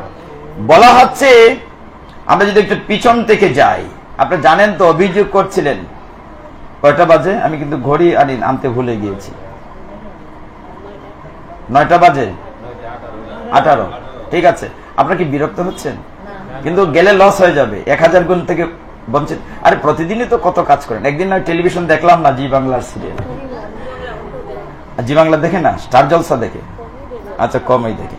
তো পরিবর্তন এসছে, আমাকে ভালো লাগছে। তো অভিযোগগুলা কি আপনারা জানেন? অভিযোগের সম্পর্কে না বললে দামবন্ধন লীলায় যেতে পারবেন না। অনেক অনেক অনেক গোপিনীরা, গোপ মাতাজিরা নন্দ মহারানের কাছে অভিযোগ করছে, অগো তোমার এই ছেলেটি বড্ড দুষ্ট। কাকে বলছে?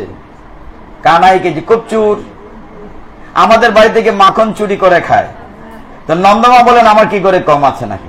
আচ্ছা, কোন মা কি বলবে আমার ছেলে খারাপ? মেনে নেবে? দুনিয়ার সব ছেলে মেয়ে খারাপ হতে পারে, নিজেরটা ভালো। নন্দমা বিশ্বাসই করছেন না।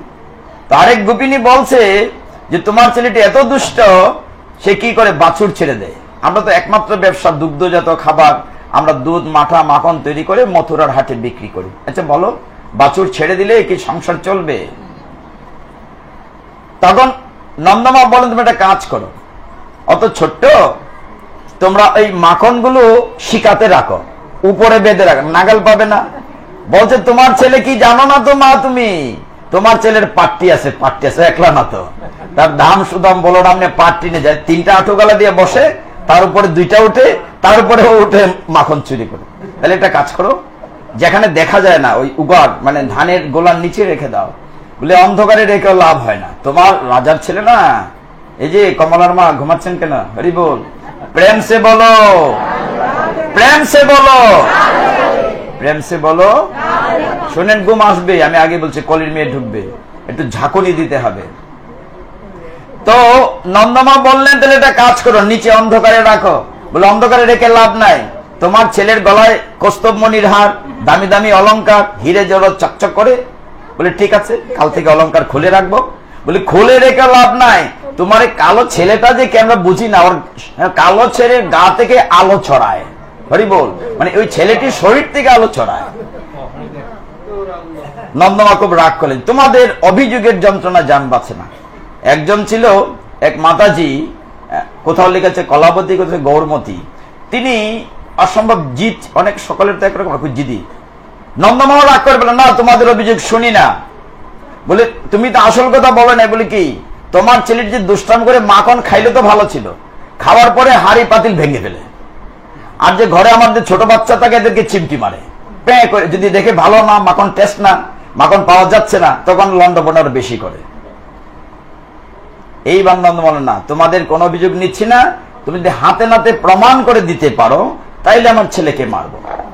এটা চিন্তা করে ওই মাতাজি বলেন, ঠিক আছে, তোমার ছেলেকে আমি হাতে নাতে ধরবো। তিনি কি করলেন, ফার্স্ট ক্লাস মাখন তৈরি করলেন, ননি তৈরি করলেন। ওই মাতাজির কথা বলেছে দেবর, কথা বলেছে ছেলে। একটি ছেলে ছিল কৃষ্ণের সমবয়সী। তো ওই ছেলেটিকে দি অ্যাডভার্টাইজ, বিজ্ঞাপন ছাড়া তো এখন আমার কিছু চলে না, ইউটিউবে অ্যাডভার্টাইজ দিতে হয়তো, বিজ্ঞাপন দিচ্ছে, কি বলে এটা যেন, তাদের বিজ্ঞাপন দেখাচ্ছে। তো প্রচারেই প্রসার। তো ওই ছেলেটি বলছে, কানাই কানাই জানিস, আমার মা না খুব ফার্স্ট ক্লাস মাখন তৈরি, আহারে একবার চেটে পুটে খাবি। ভগবান তো অন্তর জানি, সবই জানেন, আমি বুঝি তো তোমরা আজকে নাটক করতেছো। বলছে ঠিক আছে ঠিক আছে, আজকে না অন্যান্য বন্ধু, চল না চল না কানাই, চল না, ওদের বাড়িতে শুনেছি খুব ফার্স্ট ক্লাস মাখন হয়েছে। ঠিক আছে যাবো যাবো যাবো চিন্তা করা হচ্ছে। একদিন সত্যি সত্যি ভোরবেলা কানাইয়ের পাখি দলবল নিয়ে ওই মাতাজির বাড়িতে গিয়েছে। গিয়ে আলো আলো ছায়া ছায়া, তখনও ফর্সা হয় নাই, ভোরবেলা গিয়েছেন। গিয়ে দেখলেন একদম টেবিলের সামনে বড় হাড়িতে ঘি, মানে মাখন রাখা আছে, এত সুঘ্রাণ বেরোচ্ছে যে সত্যি সত্যি রাখা হয়েছে। সকলেই মানে যখন খেতে যাবে তখন কানাই বলেন, ঠেরো ঠেরো, রাখো রাখো, ঘটনাটা দেখছো না তো, কি দেখছো না যে হাড়ির উপর একটা কি বাঁধা আছে, একটি ঘন্টা বাঁধা আছে। দেখলেন যে ওইটার উপর একটা ঘন্টা বাঁধা আছে, রাখো রাখো। তার মানে কিছু ডালমে কুচ কালা হয়। হ্যাঁ, আমরা মাখন চুরি করতে যাব, নিশ্চয়ই ওই মাতাজি কোথাও না কোথাও লুকিয়ে আছে, আমাদেরকে ধরে ফেলবে। তখন ব্রজের কিন্তু সবকিছু চিন্ময়, বৃক্ষ কথা বলে, গাবি কথা বলে। ভগবান ঘন্টাকে বললেন, হে ঘন্টা তুমি আমার আদেশ শোনো। বলেন প্রভু বলেন কি করতে হবে? বলে আমার বন্ধুরা যখন চুরিদারি করবে তুমি নর্দে কিন্তু বাঁচবে না। কি বললেন? তুমি নর্দে কিন্তু বাঁচবে না। এদের ঘন্টাটা খুব সুন্দর, নর্দে কিন্তু বাঁচবে না। ঘন্টা বলল ঠিক আছে প্রভু, নর্ব কিন্তু বাঁচবো না। আদেশ দিলেন ঘন্টাকে। সব বন্ধুরা মিলে হাড়ি পাতিল ভেঙে ইচ্ছে মতো মাখন খাচ্ছে। তো ঘন্টা নড়ছে কিন্তু বাঁচছে না। ভগবানের আদেশ, বাঁচছে না। এরকম নড়ছে কিন্তু বাঁচছে না। কিছুক্ষণ পরে সব বলে, কানাই তুমি তো খাও নাই। যেই বন্ধুরা মিলে কানাইয়ের মুখে মাখন দিয়েছে, অমনি ঘন্টাটি বাঁচতে শুরু করেছে। হরি বল, প্রেম সে বলো রাধে রাধে। বাঁচতে শুরু করেছে। কি হলো ঘটনাটি? ঘন্টা তোমাকে না করলাম বাঁচতে, বলছে প্রভু গো এতক্ষণ তো বন্ধুরা খেয়েছে, তুমি তো ভগবান, তোমার মুখে মাখন। আচ্ছা বলো, ভগবানকে যখন ভোগ নিবেদন করে ঘন্টা না বাঁচলে কি হয়? এখন তোমার মুখে দিয়েছে, ভগবানকে ভোগ নিবেদন, ঘন্টা বাঁচতেই হবে, আমার চাকরি থাকে না। ফলে কি হলো? ওই যে লুকিয়েছিলেন ওই গোপিনী এসে কানাইকে হাতে কপ করে ধরে ফেলেছে। বেটা চোর, গালে মুখে মাখন লেগে আছে, মানে প্রমাণ সহ হাতে মুখে লেগে আছে। টেনে যেই বা নন্দ মহারানীর কাছে নিয়ে বুঝাবো তোমার ছেলে কত দুষ্ট। টেনে নিয়ে যাচ্ছেন। আপনারা যারা বৃন্দাবনে গিয়েছেন, ব্রজের মাতাজিরা লম্বা ঘুমটা দেন না, আপনাদের দিতে বলছি না, অনেকে আবার টানছে না, আপনাদেরকে বলছি না দিতে। তো ব্রজের মাতাজিরা ঘুমটা দেখেছেন তো? হ্যাঁ, এইটুকুন থাকে, লম্বা ঘুমটা থাকে। এই ঘুমটা নিয়ে তারা যান। তো এই মাতাজি হাতে ধরে, ছোট্ট বালক, টেনে নেই 3-4 বছর। সকাল হয়ে যাচ্ছে, পিছন পিছন আরো লোক যাচ্ছে চুর দেখার জন্য, কেমন আজকে কিলঘুষি দেবে। স্কুলে যখন স্যারে বেশি বেত মারতো, আমরা জানলাটা দেখতাম, এটা কয়টা বেত দেয়, এটা একটা কিউরিসিটি থাকে। তো যে ট্রেনে যাচ্ছে, কিছুক্ষণ যাওয়ার পরে কানাই বলছে, ওই ছেলেটাও যাচ্ছে, আরো বাচ্চারা যাচ্ছে, আর তার সাথের দল লোক পালাইছে। কানাই ধরা পড়ছে। কানাই বললেন, মাইজি মেরা হাত সে দুঃখ লাগারি, হাতে ব্যথা করছে, হাতটা একটু চেঞ্জ করে দাও। ডান হাতে টেনে নিচ্ছে, হাতটা বদলাই দাও। চিকন হাত তো, ছোট বাচ্চা, যদি হোক মায়ের মন, ঠিক আছে দাও, ওই হাতটা দাও। যেই হাতটা ছেড়েছে, কানাই কি করেছে, দৌড় দিয়ে যাওয়ার আগে তার নিজের ছেলের হাতটা বাইক করে দিছে, আগাই দিছে, ওই বেডির ফুলার হাতটা আগাই দিছে। এখন কি করো? উনি তো লম্বা ঘুমটা দেখছে না, হাত ধরে টেনে নিয়ে যাচ্ছে। আর কানাই এই ফাঁকে এক দূরে বাড়িতে গিয়া নন্দ মার কোলে, মা সকালে দধি মন্থন কাজ টাজ করেন, মার কোলে, মা মনে হয় এখন খালি ঘুম থেকে উঠছে, এর ভিতরে বোধ ঘটনা ঘটে গেছে। গিয়া সেটাই এরকম ধরে মা দুগ্ধ দেওয়া বলছে। এইদিকে ওই মহিলা টেনে নিয়ে যাচ্ছে। কাকে নিয়ে যাচ্ছে? কৃষ্ণকে না নিজের ছেলেকে?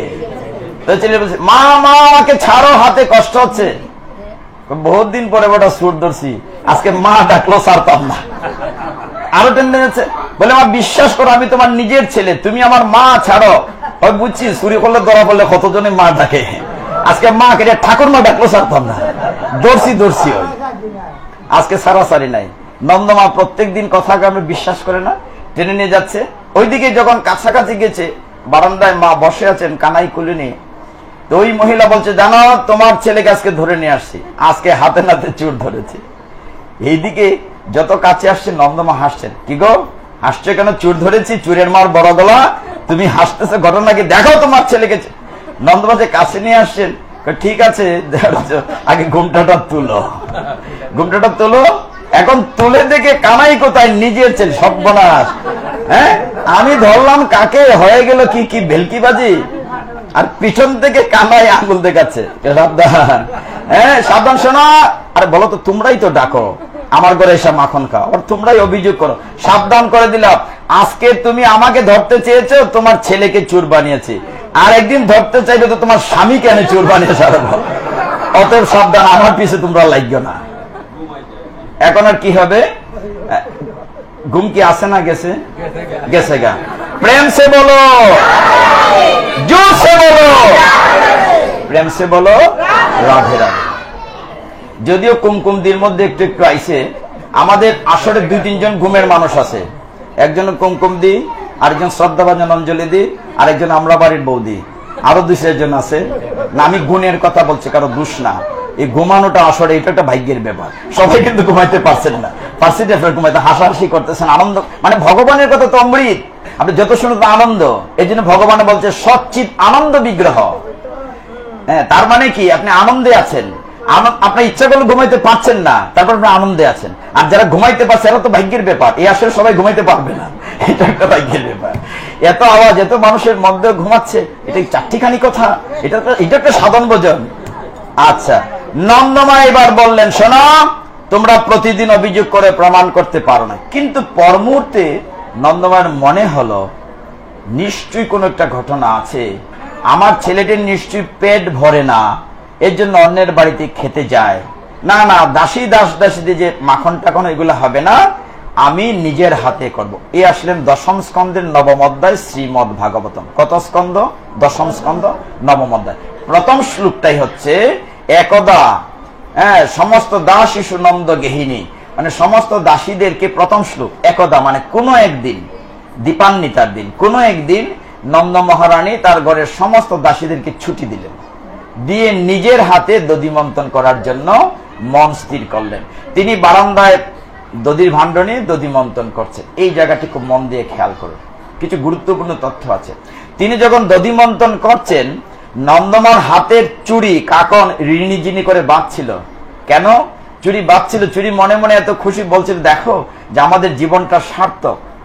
যে নন্দমা কানাইকে স্নান করানো, মুখে তুলে ননি খাওয়ান, ননি তৈরি করছেন, আমরা সেই নন্দমার হাতে আছি, আমাদের জীবনটিকে সার্থক। এই যে আপনাদের জীবনটি সার্থক, মদন গোপালের পদপ্রান্তে বসে শ্রবণ করছেন। এই আলোচনাটা তো ছাদে হতে পারত, কিন্তু কোথায় হয়েছে? একেবারে মদন গোপালের চরণ প্রান্তে। তার মানে কাকন এই যে মায়ের কানের যে কুণ্ডল, ঝুমকা নাচানাচি করছে। কেন? ঝুমকা বলছে যে কান দিয়ে ভগবান নন্দের দোলাল কানাইয়ের মা মা ডাক শোনেন, আমরা সেই কানে আছি, আমাদের কি সৌভাগ্য। যখন দধিমন্থন করছেন চোখ মুজে, এখানে একটা গুরুত্বপূর্ণ কথা আছে। যদি আপনারা মনে করেন আপনার সিংহাসনের গোপাল আপনার কুলে উঠতে চায়, আপনি কুলে উঠবে যদি 3টা কাজ একসাথে করতে পারেন। খুব সোজা না? কি কাজ? কায় মন বাক্য, 3টা যদি এক করতে পারেন। কিন্তু এতটা সহজ বলেছি, এতটা সহজ না। হরি বল। এই যে আরেকজনকে ধরেছে, কমলার মা আরেকজন আছে, সাবধান থাকেন।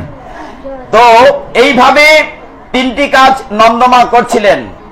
কায় মানে দেহ দিয়ে ভগবানের কাজ, এই যে আমরা সবজি কুটি, চন্দন বাটি, ভগবানের কাজ দেহ দিয়ে তিনি দধিমন্থন করছিলেন। কায় মন বাক্য, মনে মনে কৃষ্ণের কথা স্মরণ করছিলেন, গোপালের ছোটবেলা লীলার কথা করেছিলেন, পুতনা বধ করেছে কি চিন্তা করছিলেন। আর বাক্য মুখ দিয়ে ভগবানের গুণকীর্তন গাইছিলেন গুনগুন করে। তখন গোপাল বিছানায় শুয়েছিলেন, উঠে আসলেন। কোথায় আসলেন? নন্দমার কুলে। প্রথম কুলে উঠেন নাই, এসে বলছেন মা, নিয়ম ছিল যে বিছানায় দুগ্ধ দান কর। এদিকে নন্দমা যখন সন্তানের কথা স্মরণ করছিলেন, বাৎসল্য প্রেমে তার বসন ভিজে যাচ্ছিল, স্তন্য দুগ্ধ স্ফুরিত হচ্ছিল। তিনি যখন কানাই এসে বলল মা দুগ্ধ দাও, তিনি কি করলেন? শুনলেন না, চোখ মুজে তো দধিমন্থন করছেন। মধ্যে একটা দণ্ড ঘুরছে, খুব গুরুত্বপূর্ণ একটি কথা। দণ্ডটি ঘুরছে, তখন কানাইকে কপ করে দণ্ড ধরে ফেলছে। মা শুনছে না তো, মা তো চোখ মুজে ধ্যানস্থ, একেবারে কৃষ্ণের চিন্তায় বিভোর।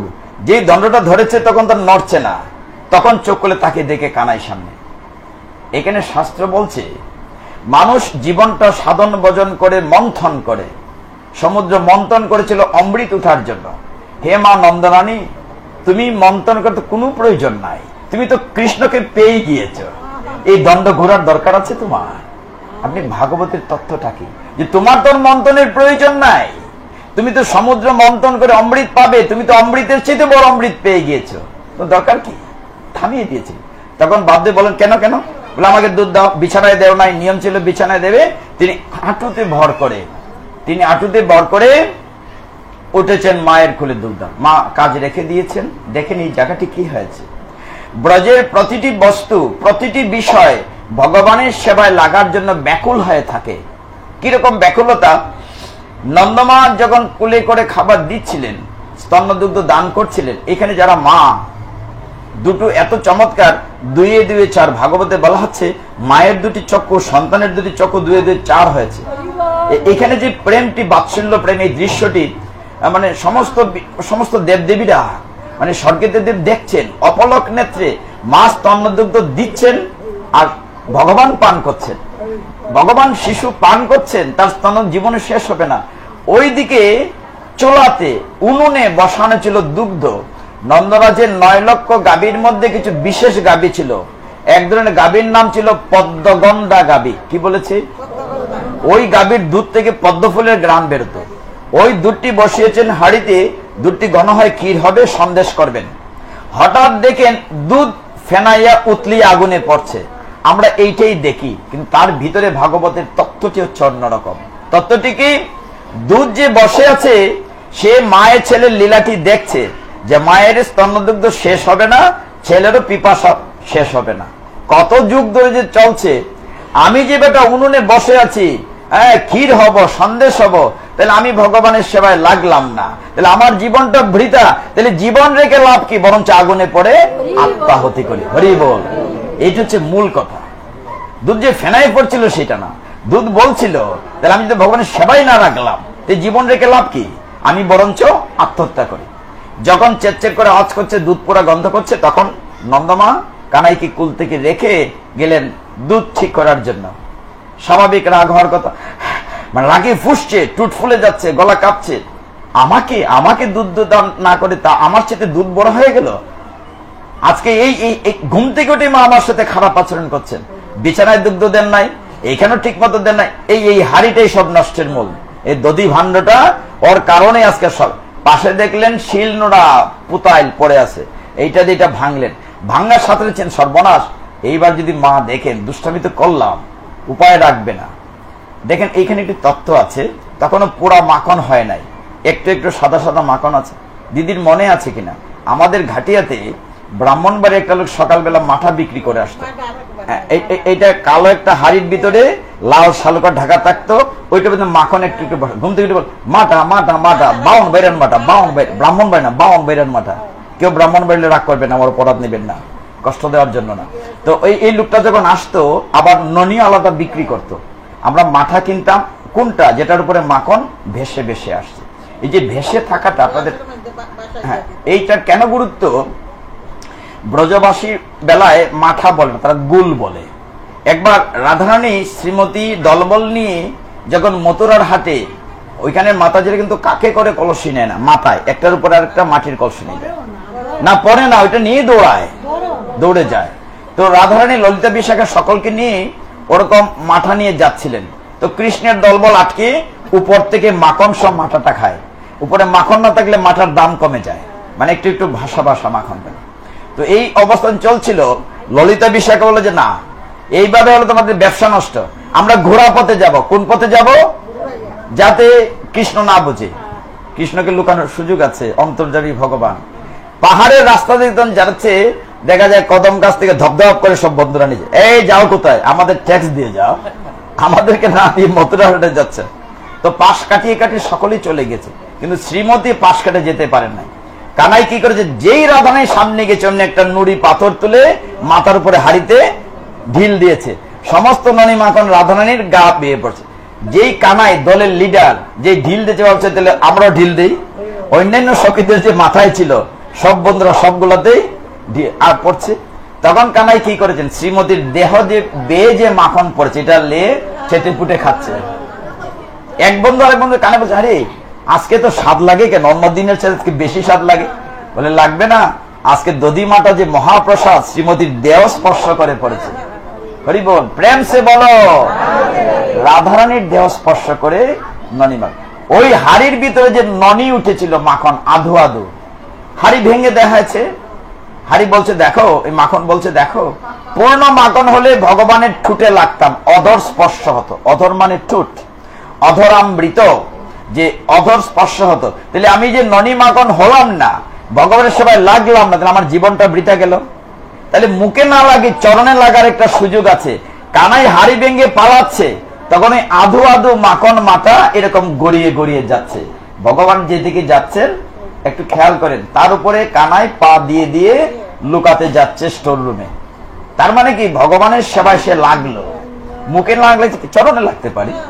মানে এই যে ভগবানের সেবায় লাগার যে প্রবণতা, আকাঙ্ক্ষা, তীব্র বাসনা, এটি হচ্ছে প্রেম, কৃষ্ণ প্রেম। যখন কানাই গিয়ে লুকালেন, আবার এদিক ওদিক তাকাচ্ছেন, গিয়ে দেন বাহ অনেক মাখন রাখা আছে নারায়ণের সেবার জন্য, বাহ। তিনি ইচ্ছে মতো মাখনের হাড়ি থেকে মাখন নিচ্ছেন, নাগাল পাচ্ছিলেন না। ওইখানে দেখেছেন একটা গাইল, ভাগবতের উদুকল বলে, ওইটার উপরে উঠে শিকায় নামালেন আর খাচ্ছেন। খাওয়ার চেয়ে জানালাটা বানর ভিড় করেছে, যা খাচ্ছেন তার চেয়ে বেশি বিলি করছেন। বলে হে বানরগণ, ত্রেতা যুগে সীতামাকে রাবণ বেটা হাইজ্যাক করেছিল, সীতামাকে উদ্ধার করতে তোমরা আমাকে অনেক সাহায্য করেছে।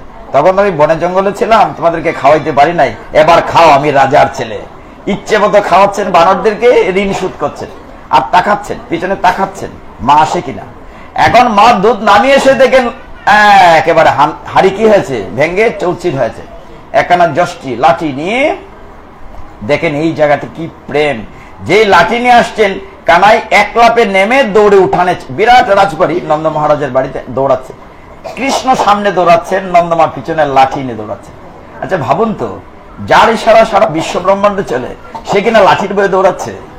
মানে কিরকম বাৎসল্য প্রেম, মানে কতটুকু বাৎসল্য প্রেম হলে। নন্দমার পরনে সেদিন হলুদ রঙের শেফরন কাপড় পরা ছিল, মাথায় ছিল কুন্দ ফুলের মালা, মালা থেকে খোপা থেকে মালা ঝরে ঝরে পড়ছিল। মালা বলছে হায় হায় আমাদের অহংকার হয়েছে, যিনি বিশ্ব ব্রহ্মাণ্ডের ভগবান তার মা নন্দমা, সর্বনাশ, আমরা তার মাথায় আছি, আমরা থাকতে পারি না। ফুল ঘষে ঘষে নিচে পড়ছিল। মানে কিরকম দৃশ্যটি, দৌড়াচ্ছেন, কানার সামনে দৌড়াচ্ছেন। অনেক চক্কর দৌড়ানোর পরে ভগবান না আমার কষ্ট হচ্ছে। ভাগবত বলছে নন্দমা একটু স্থূলকায় ছিলেন, একটু স্বাস্থ্যবতী ছিলেন, তো তিনি ধরা দিলেন, হাতে কপ করে ধরে। প্রচন্ড রাগ হলো নন্দমার, প্রতিদিন অন্যায় করে দুষ্টুমি করো, আজকে নিজের, আজকে তোমাকে এমন মার মারবো। টেনে নিয়ে আসলেন বারান্দায়, এনে তিনি লাঠি দেখালেন, মারবেন তাকে। লাঠি দেখেই কানাই কি করলেন, ভয় পেয়ে ভে করে কেঁদে ফেললেন, একদম ছোট্ট শিশুর মতো, আর দুই হাতে কাজল এরকম লেপটে দিলেন লাঠির ভয় দেখে। এই কথাটি আপনারা পড়েছেন নমামিশ্বরম, এখানে আছে কি বলা আছে, ওইখানে বলা আছে যে মুশ্বাস কম্প, শ্বাসে তার ত্রিরেকাঙ্ক কণ্ঠ গলায়, তারপরে বিম্বাদর অষ্ট, মানে ঠুট লাল বিম্ব ফলের মতো কাঁপছে, ফুফিয়ে ফুফিয়ে কাঁপছেন। নন্দমা ভাবলেন ছেলে নিশ্চয়ই ভয় পেয়েছে লাঠি দেখে, লাঠি ফেলে দিলেন। আবার চিন্তা করেন না, তাকে শাস্তি একটা দিতেই হবে। তিনি কি করলেন যে ওই গাইলে, হ্যাঁ গাইলের সাথে ভাবতে হবে, ওর সাথে সাহায্য, মানে অন্যায় যে করে আর অন্যায় যে সে অন্যায়কে সাহায্য করেছে। তিনি ভাবলেন ছোট একটা বালক, ভাবতে আর কি, বারান্দায় এনে, এদিকে সকাল হয়ে গিয়েছে, মাথায় কুফার যে দুইটি বেনি থাকে, একখানা বেনি নিয়ে, কোমরটা ছোট, এই 3 বছর 8 মাস, 3.5 বছর 4 বছরের বাচ্চা, গাইলের সাথে বাঁধতে গেলেন। কত আঙ্গুল বাকি? 2 আঙ্গুল। ভাবলেন বোধহয় ছোট হচ্ছে, আরেকটা বিনুনি জোড়া লাগিয়ে দিলেন, তাও 2 আঙ্গুল।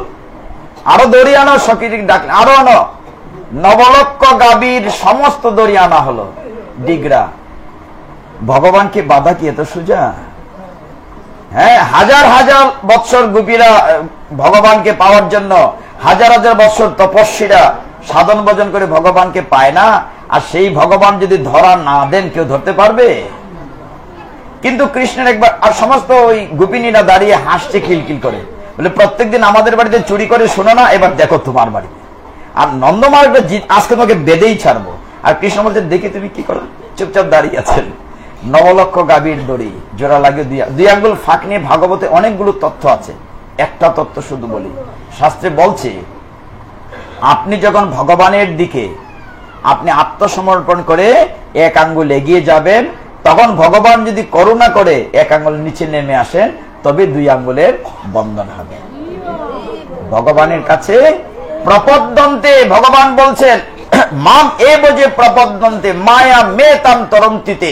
আমরা ভয় করছি, মায়া কাটাতে পারি না। ভগবান একদম পরিষ্কার বলেছেন 7ম অধ্যায়ের 14 নম্বর শ্লোকে কি বলেছেন, মাম এব, আমার কাছে যে, মাম এব যে প্রপদ্যন্তে মানে সারেন্ডার, মাম এব যে প্রপদ্যন্তে মায়া মেতাম তরন্তিতে, আমার কাছে যে আত্মসমর্পণ করে আমি তার মায়ার বাঁধন তাহলে আমাদের কি করতে হবে? ভগবানের কাছে আত্মসমর্পণ করতে হবে। আমরা শেষের দিকে আসছি। নন্দমা বাঁধলেন, ভগবান তখন কি করলেন? কানাই বললেন, মা তুমি বাঁধো। যখন দেখলেন মার কষ্ট হচ্ছে, মা ক্লান্ত হয়েছেন, যখন দুই দিকের দড়ির মাথা নিয়ে বলেন মা বাঁধো, তখন দেখলাম বেঁধে ফেলছে। বাঁধলেন কোন দিন? দীপান্বিতার দিন, যেদিন দীপাবলি, ওই দিন লীলাটি হয়েছিল। বাঁধলেন, গেলে সকাল হয়েছে, কানাইকে বেঁধে রেখে চলে গেলেন। কানাই বাধা পড়লেন। কি দিয়ে বাঁধলেন? দাম দিয়ে। দাম মানে দড়ি, উদর মানে পেট, দাম যুগ উদর, দামোদর। এই জন্য এই মাসটির নাম হচ্ছে দামোদর মাস। তাহলে আমরা এখানে আসলাম। তো দামোদর মাসে এই কারণেই অত্যন্ত পুণ্যময়। কেন?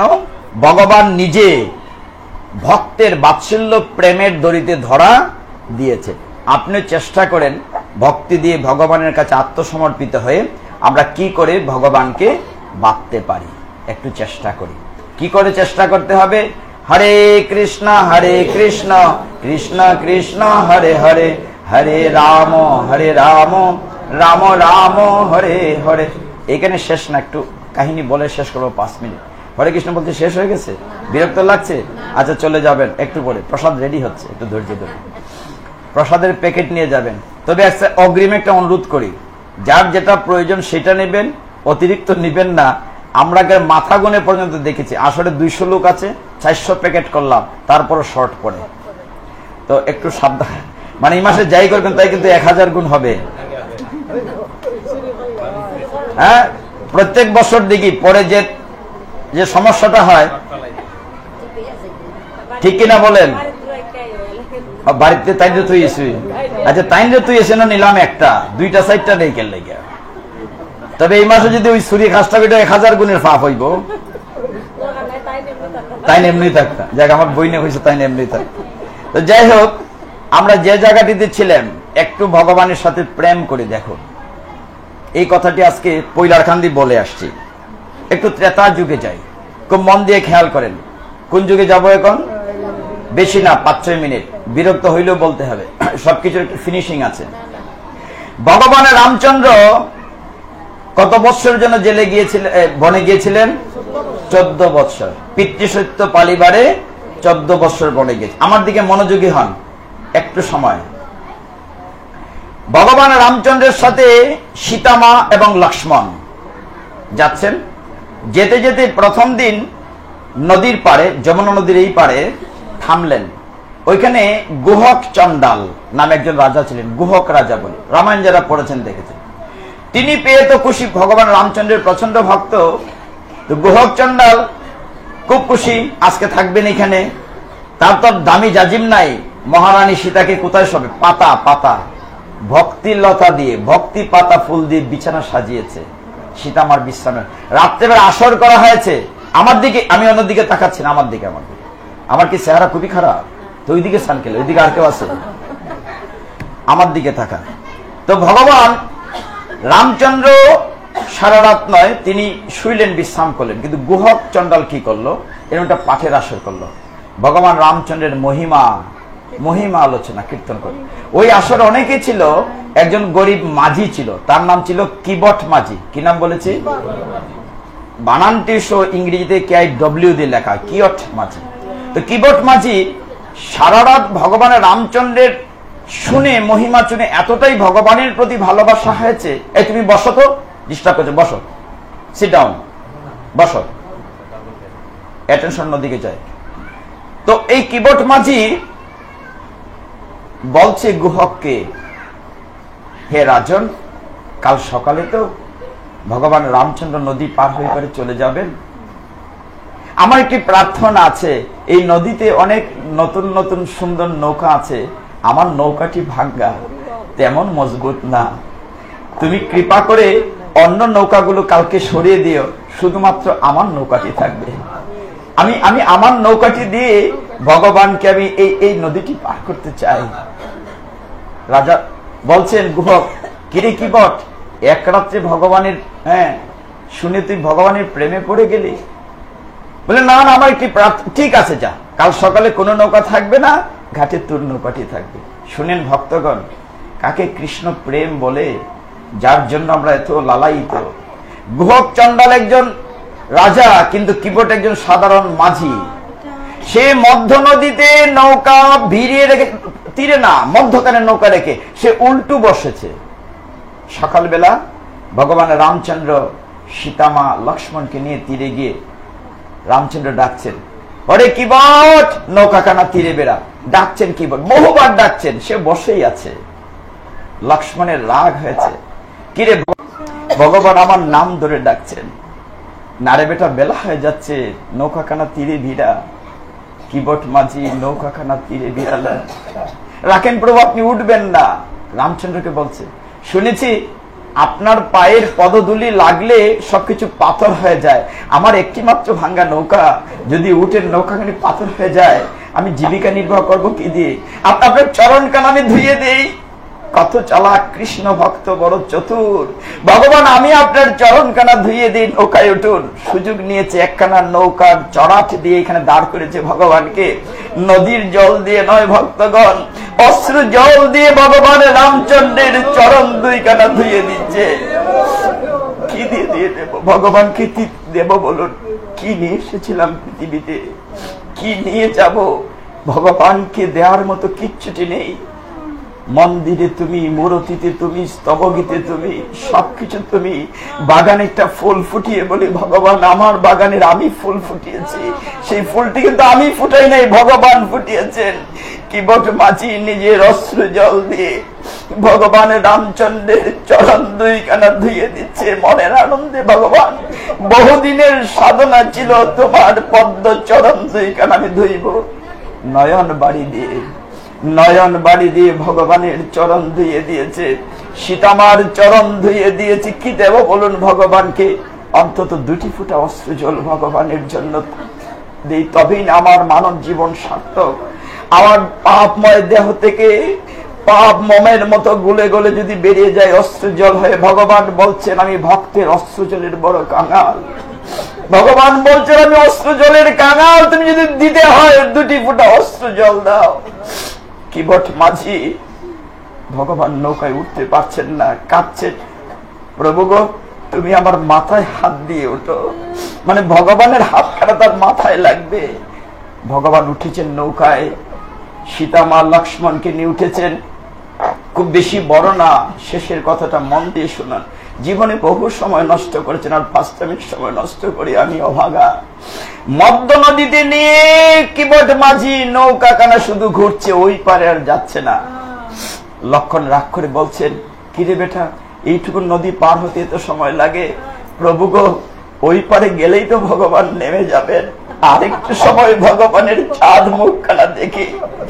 ওই পারে গেলেই তো ভগবান নেমে যাবেন, আরেকটু সময় ভগবানের চরণ দোকান আমি দর্শন করি।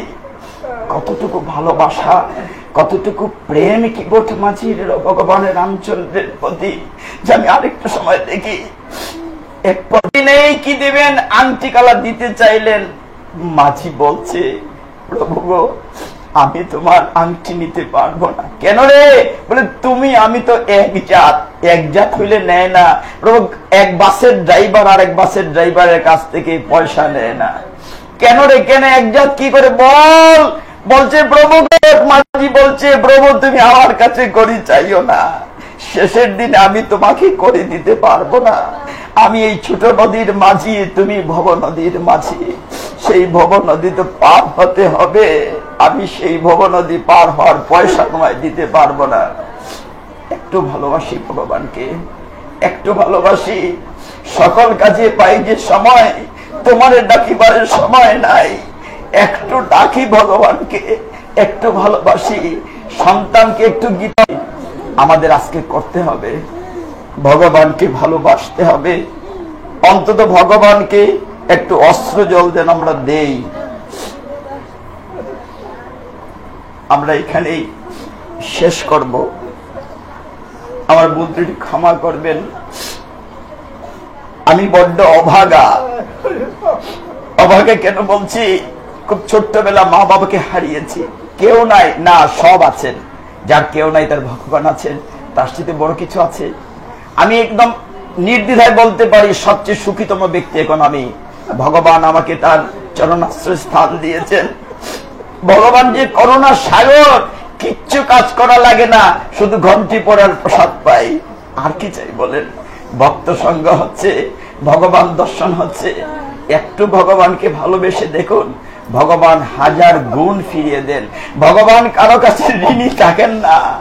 তিনি যে করুণার সাগর, তিনি সমস্ত কিছু ফিরিয়ে দেন।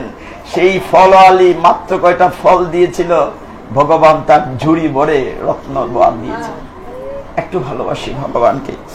ভক্তগণ, এক ভক্ত একটা প্রশ্ন রেখেছেন। প্রশ্নটি হচ্ছে তুলসীর মালা তিলক সম্পর্কে, যে না করে সেবায় যোগদান করা যায় কিনা। উত্তরটি তো একদম সোজা, গ্রন্থ থেকে না বলে সামাজিকভাবে বলি। আপনি যখন কারো বিয়েতে যান, কারো অনুষ্ঠানে যান, ছেঁড়া কাপড় পরে যান না দামি কাপড় পরে যান, ঘরে যাই আছে। সুন্দর অলংকার পরে যান না অলংকার ছাড়া যান, যা আছে তাই সেজে যান। ভগবান তো বিশ্ব ব্রহ্মাণ্ডের রাজা মহারাজা, তার পূজাতে তার বাড়িতে আসবেন, একটু তিলক দিয়ে আসবেন না? আপনার দেহগঠটা সাজিয়ে আসবেন না? আপনি অলংকার তুলসী মালা দিয়ে আসবেন না? অবশ্যই দিয়ে আসবেন, এটি শাস্ত্রের নির্দেশ। এবং তুলসীর মালা ছাড়া, আপনার তিলক ছাড়া ভগবানের মন্দিরে দেহটিকে না সাজিয়ে ভগবানের কাছে আত্মনিবেদন হয় না। যা হোক, আমরা হরিভক্তি বিলাসের উত্তর দেয়া আছে, আপনি দেখে নেবেন তিলক সম্পর্কে এবং তুলসী মালা সম্পর্কে। আপনার অনুমতি দিলে আমরা এখানে শেষ করি। সকলে সে মহাপ্রভু যে নাম দিয়েছেন একটু বলে শেষ করি। হরে কৃষ্ণ কৃষ্ণ হরে হরে, হরে রাম রাম রাম হরে হরে, হরে কৃষ্ণ কৃষ্ণ কৃষ্ণ হরে হরে, হরে রাম রাম রাম হরে হরে, হরে কৃষ্ণ কৃষ্ণ কৃষ্ণ হরে হরে, হরে রাম রাম রাম হরে হরে। আমার প্রতিটি ক্ষমা করে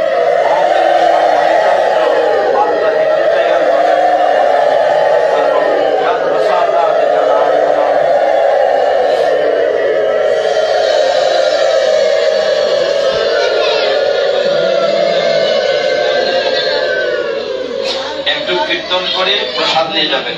আমি যে আগের কথাটা বলছি, এই মাসে ভালো করলেও 1000 গুণ হবে, আর চুরি করলেও 1000 গুণ হবে। Subscribe to our YouTube channel.